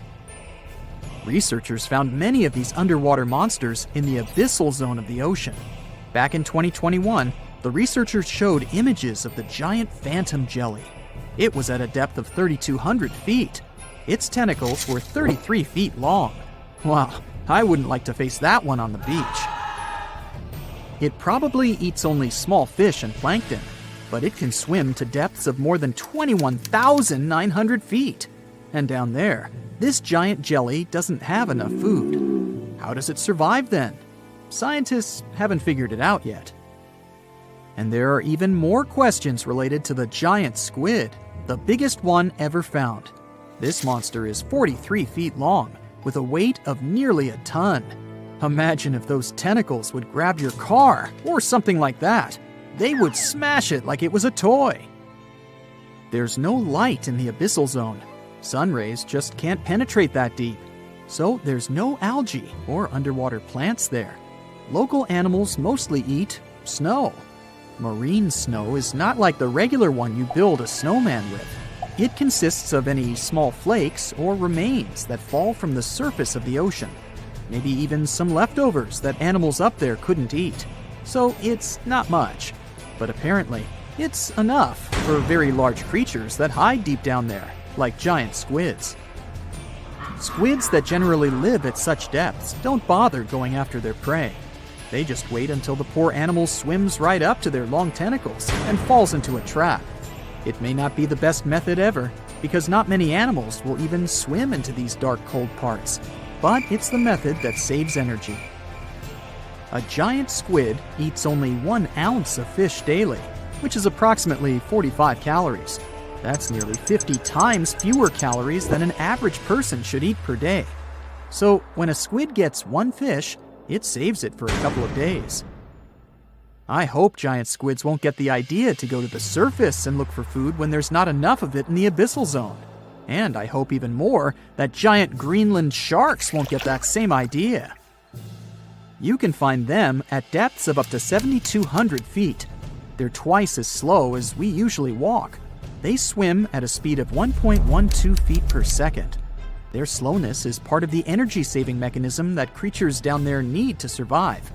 But they can speed up in the form of short bursts when they need to catch prey. But they kinda change their diet from predator to scavenger, considering their environment. There will be more leftovers falling from the surface than animals to go after. Greenland sharks grow just 0.4 inches per year, and they're mostly 20 feet long, which means they live for a very long time, sometimes up to 400 years. They also have a slow metabolism, and that's one of the main factors for their long life, too. Greenland sharks like to spend their time in cold waters. They're adapted to that, since their tissues have specific chemical compounds that prevent the forming of ice crystals all over their body. That means they have some sort of natural antifreeze. So what makes them so big? Scientists are still not sure, but some theories try to explain it. There's this thing called Kleiber's rule that says bigger animals tend to be more efficient. Just take a small fish and compare it to a whale with a mass hundreds of times bigger. The whale has a greater metabolism. It conserves energy more efficiently and loses less of it to the surroundings through heat. Moving on, bigger animals can ingest bigger prey. They're more likely to go through tough issues in their environment or defend themselves from predators going after them. Also, the body gets bigger when temperatures are lower. The Greenland shark is a perfect example. So are giant sea spiders. Sea spiders are generally common, and you find some very small ones at 0.04 inches. But in deeper parts of the Antarctic, they become 3-foot-long giants. They grow so big because the cold water has more oxygen. That way, more of it diffuses into the animal's body, and that allows it to grow bigger. Yeah, both as a creature and a nightmare. And how about this giant tube worm? Researchers found it accidentally while they were exploring the mysteries of the Pacific Ocean floor. They stumbled upon unusual hydrothermal vents. Volcanic heat is a thing that gets them going. As water seeps down through faults or cracks in the rock, these vents change their direction. When the water gets out of the vent, it's rich in different minerals and chemicals. Most animals wouldn't survive being around this toxic soup of chemicals, but not these tube worms. They came as a true surprise, because not only are they not bothered by these toxic vents and the almost boiling temperature of the water, but they developed entire ecosystems there. They're unique because they don't need sunlight to survive. Instead, small bacteria are their main source of energy. That bacteria gets their energy directly from these toxic chemicals. So it's not photosynthesis, but a process called chemosynthesis. And these tube worms don't have mouths. These bacteria live inside them. Strange story, huh? Plus, these scary worms reach up to 8 feet. Giant isopods are no better either. They lurk at the depths of the ocean of 1,640 feet or more below, far away from the sunlight, looking like some monstrous wood lice. They spend most of their time on the seabed, hoping to find some food falling from higher levels of the ocean. Check out their small hooked claws at the ends of their legs. Isopods use them to remain more stable while moving around the ocean floor. Since there's no light, they have long antennae that help them feel their way around. These sensory antennas are about half the length of their body. Giant isopods have pretty big eyes compared to their body size, too. They can grow over 12 inches from head to tail. And these fellas are really patient. Remember how we said animals down there rarely get food? Sometimes they need to wait for years to get a proper meal. That's why their metabolism is amazingly slow. 5 years later. They can go for 5 years without eating anything. Imagine that. I get hungry just talking about this. In 2006, a biologist did research to compare the differences between the shallows and the deep sea regions. He realized the deep sea mirrors the island rule. First, isolated parts of land develop biodiversity you won't find anywhere else. Second, small-bodied life there grows much bigger when it's isolated, compared to life on large land masses. Resources are limited, but also competition and predators. And we don't know much about these deep-sea creatures. It's too expensive and too complicated to carry out such research, so we'll just wait for more raging storms to show us at least part of the monstrous world cold ocean depths hide. Want to high-five a sea creature? Well, put your hand up for the Tasmanian red handfish. This fish doesn't swim like a fish. It walks. It uses its flipper-like hands to stroll around on the ocean floor. These bottom walkers are disturbed by swimmers and boats a lot. Some people even want to take them home as pets. I think it's better to just give them a wave and swim on by. The vampire squid. Its species name is Vampiroteuthis infernalis, which translates to vampire squid from hell. Oh yes, this vampire squid means to terrify everyone with its name, its dark red color, its spikes at the bottom, and the scary fact that it can basically turn itself inside out. The vampire squid loves putting on a good show, but it's as harmless as a kitten is to humans. It's as if Dracula scared the pants off you, but he didn't have blood-sucking fangs. The vampire squid feeds on food particles from plants and animal matter floating near the ocean's surface. Since they're not predators, they need good defensive strategies, and their vampiric look is designed to ward off large creatures who want to eat them. Turning themselves inside out is a defensive mechanism since the spiky areas in the inner skin are more intimidating. They also shoot out a substance that does not have color, but is packed with bioluminescent particles to distract predators. The vaquita. Going out on a boat off the coast of Mexico sounds like the perfect vacation. The sun, the blue water, the most endangered sea creature. Wait, what? The vaquita isn't dangerous, but don't expect it to stick around to say hello or sign any autographs. It's incredibly shy. This little cow, that's what it means in Spanish, is one tiny sea mammal. With those black markings around its eyes, it looks more like a sea panda to me. Seeing one should make you feel very special. They're on the brink of extinction, mostly because they got caught by accident in fishing nets. It's estimated that there's only 10 left in the wild. The blue dragon. This little creature looks like something out of a kid's fantasy movie. It's called the blue glaucus, casually referred to as the blue dragon or blue angel. It can be found in many places, the Atlantic, Pacific, and Indian Oceans. It's kind of a mollusk and it only grows to be about an inch long. What you think is the back is actually the mollusk's bright underbelly. It regularly floats on its back so that its blue colors help it camouflage with the water's waves. The blue dragon isn't just pretty, it's also smart. It usually feasts on Portuguese man-o'-wars, also known as Physalia physalis. The blue dragon stores their stinging cells for later use, in essence, stealing their defensive mechanisms. When the blue dragon is threatened, it releases those stinging cells it stored, directing them at an enemy to sting them with more power than the Portuguese man-o'-war would have been capable of. As they can store a huge amount of stinging cells, they can be a threat to humans. So, if you find one, don't pick it up. It's best to admire it from a distance. The barrel-eye fish. If you ever wanted to have Superman's X-ray vision, looking at the barrel-eye fish will make you feel like you gained that superpower at some point in your life without even realizing it. The barrel eye has a transparent head, so you can see how their eyes and brain look inside. This magnificent creature lives in the deep sea. This is the lowest level of the ocean, where strange creatures roam in near-freezing temperatures and constant darkness. They're exposed to water's pressure that's almost 1,000 times that of the surface. If the idea of the deep sea sends a shiver down your spine, stay tuned to learn about another of its creatures later on. The barrel-eye fish can be found in the Atlantic, Pacific, and Indian Oceans. You might be wondering, why oh why would a fish have a see-through head? And that would be a fair question. Since the species was discovered in 1939, it was believed that the fish's eyes were set to see straight ahead and couldn't move.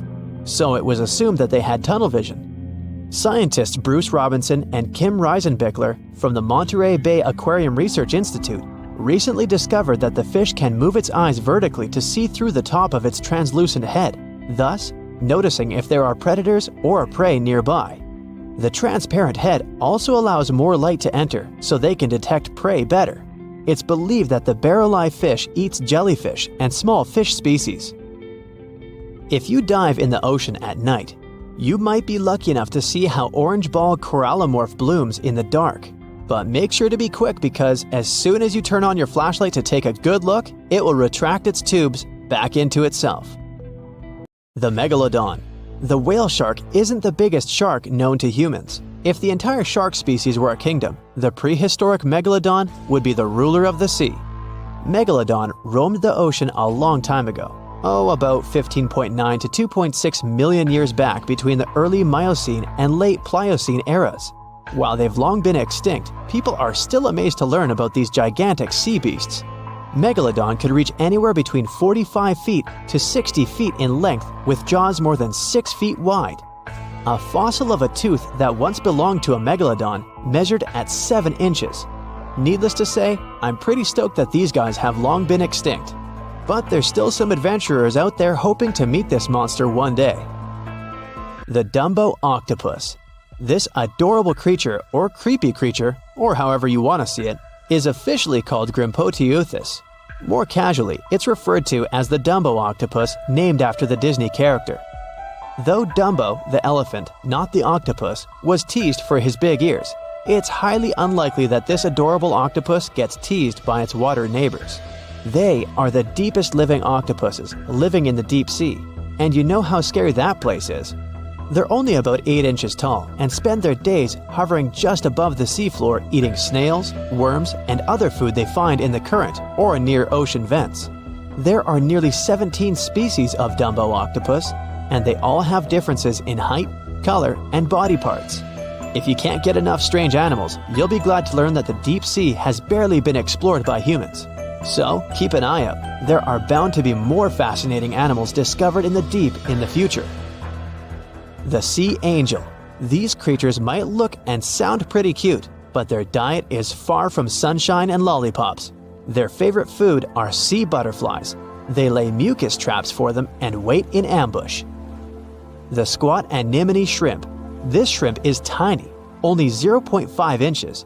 It's also known as a dancer shrimp because of its peculiar behavior. When agitated, it raises its bottom above its head and does a little dance. Divers also say it readily jumps on their hands and cleans them. The coconut crab.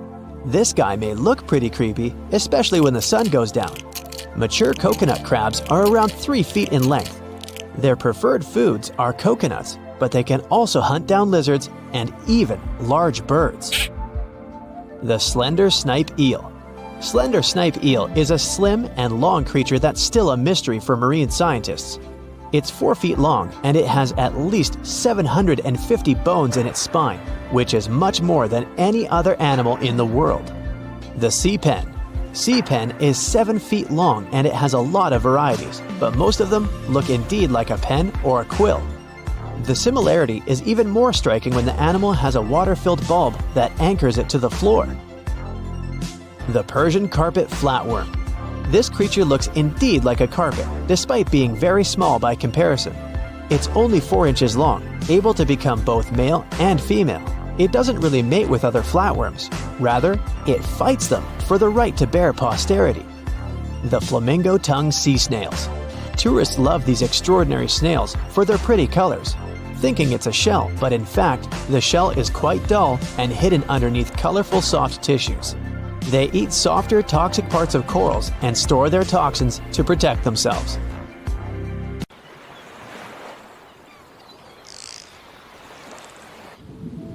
A pod of dolphins is happily playing near the water's surface in the North Pacific Ocean on a sunny day. They're about as happy as can be until the surface of the water begins to ripple. It becomes more pronounced, like a possible tsunami or an underwater volcano preparing to blast. Their instincts tell them to hightail it out of there, but they don't know which way is the safest path out. Abruptly, a tremendous roaring sound fills the air. The water explodes outwards as a giant whale bursts into the air. Hello, mama! Wait, that's no whale. It's an ichthyosaur, a giant sea dragon type monster from the Triassic period. It's a massive 55 feet long and weighs 45 tons. It doesn't look too dissimilar to a dolphin, but this sea monster isn't any cousin. The dolphins scatter back beneath the water. Fortunately for them, the ichthyosaur is not interested in having them for lunch. It's merely playing as well. This particular species is far more used to eating marine mollusks, smaller fish, and squid. But there's nothing in sight, so it disappears back below the surface, swimming majestically with its huge fins and long eel-like tail. It had once roamed the land, but like other prehistoric land reptiles, including modern-day whales and dolphins, it returned to the sea and evolved over millions of years. Its limbs have been transformed into flippers. Some species had digits on their flippers, or phalanges. They could almost pass for human hands. Well, hello there. Some possessed a dorsal fin. Their heads were pointed, and their jaws contained conical teeth to catch smaller prey. They had large eyes, probably used for seeing in deep waters. Their tail fin made for a powerful stroke. Like some other sea creatures, they could breathe air and were warm-blooded. They were sleek and as beautiful as some of today's ocean creatures. Unexpectedly, an underwater time vortex opens in front of it, sucking in everything in its path like an underwater black hole. The ichthyosaur disappears inside, flailing about, unable to control its journey back into the deep past. Soon, it spat out again into its own natural timeline of the Triassic period, during the early dinosaur age, approximately 247 million years ago. It swims with others of its kind. They lived in herds or hunting groups, while varying forms evolved worldwide, such as the smaller Mixosaurus. Let's stay with this one because it will eventually find its way into modern human hands. In evolutionary terms, the ichthyosaurs lasted for a very long time, millions of years. There are many complex factors involved with how they became extinct, but in simplistic terms, environmental changes brought out declines in smaller food groups and more brutal predatory groups. Some fish had evolved as well and became too fast for the ichthyosaur. So we will leave our poor friend here, unable to find enough food and losing out to the tougher competition. It's hungry, tired, and weak. It simply drifts away with the currents, eventually finding itself resting on the ocean floor. Millions of years passed. During the Triassic and Jurassic era, sea levels gradually ebb away, exposing vast regions of the desert. The area we're focusing on became Nevada, in the western part of the United States. During the Cretaceous period, a volcanic island chain formed. Geological upheaval continued, bringing the ocean floor up into modern mountains. Embedded in the rock, well, you can guess, not only ancient invertebrates, but more modern creatures such as mammoths and giant sloths. What an incredible array of wildlife! But we're not here for them today. Let's find out what happened to our friend. Jump forward in time again to 1998. The place, the Augusta Mountains of northwestern Nevada, or more specifically, a place called Fossil Hill. Protruding out of the rock were a few vertebrae. Researchers could tell whatever creature it belonged to. It was clearly enormous. It was so embedded in the rock and complex that the excavation took many years. In September of 2011, the excavators found more of the beast, the well-preserved skull, forelimbs, and chest region. It wasn't until 2015 that the now obviously giant ichthyosaur could be fully extracted. The surviving fossils were a skull the size of a fully grown man, a shoulder, and a flipper-like appendage. Even then, it took a helicopter to move it. The team named the new species Symbospondylus youngorum. Symbospondylus is a Greek word meaning spine. Let's call this one Ichthyosaur spiny from now on, because it should have a name by now. And let's face it, it's a lot easier to pronounce. Spiny was airlifted to the Natural History Museum in Los Angeles and further shipped to the University of Bonn in Germany. The study was undertaken by vertebrate paleontologist Martin Sander and his colleagues while collaborating with the University of Mainz. It was a unique and truly electrifying find, as the marine reptile was the largest animal ever discovered from this time. As far as we know, stated Martin Sandler, it was even the first giant creature ever to inhabit the Earth. You can think of Spiny as the underwater T-Rex of his time. He's also quite remarkable, as his type lived only 3 to 5 million years after a mass extinction event, known as the Great Dying. It happened roughly 252 million years ago. It took out approximately 90% of the world's life forms. What caused it? The short version is elevated temperatures and increased acidification in the oceans.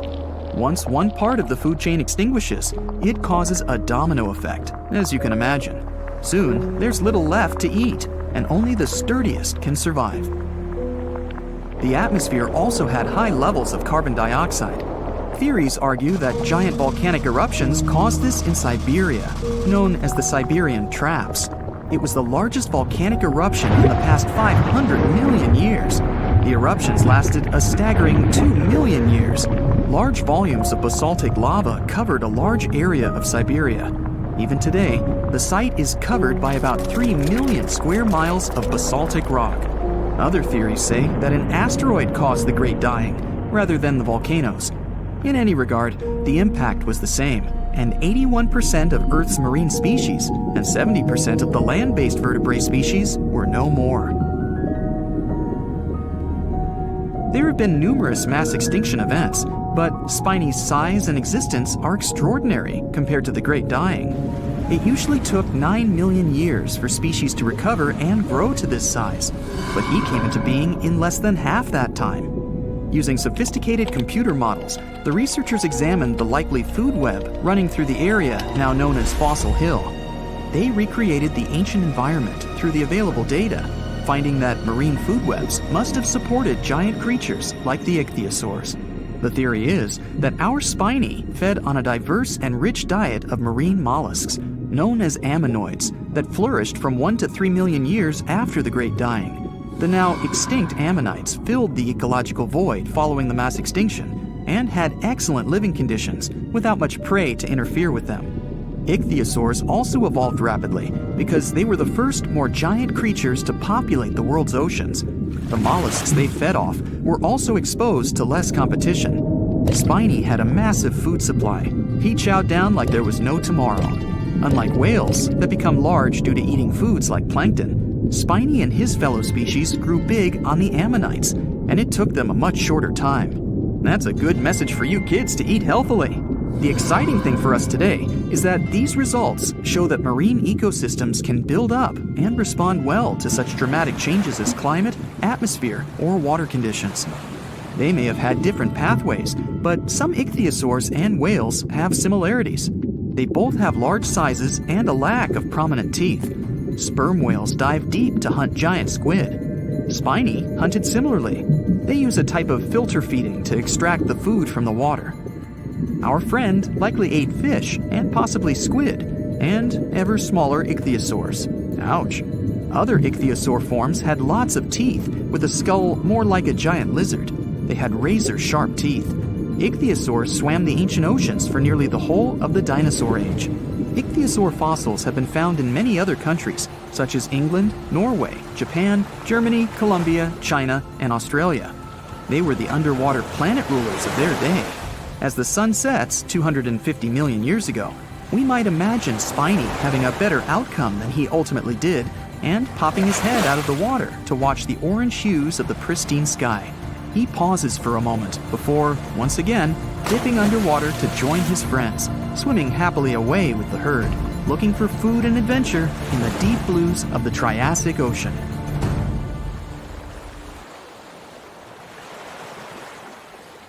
That's it for today. So hey, if you pacified your curiosity, then give the video a like and share it with your friends.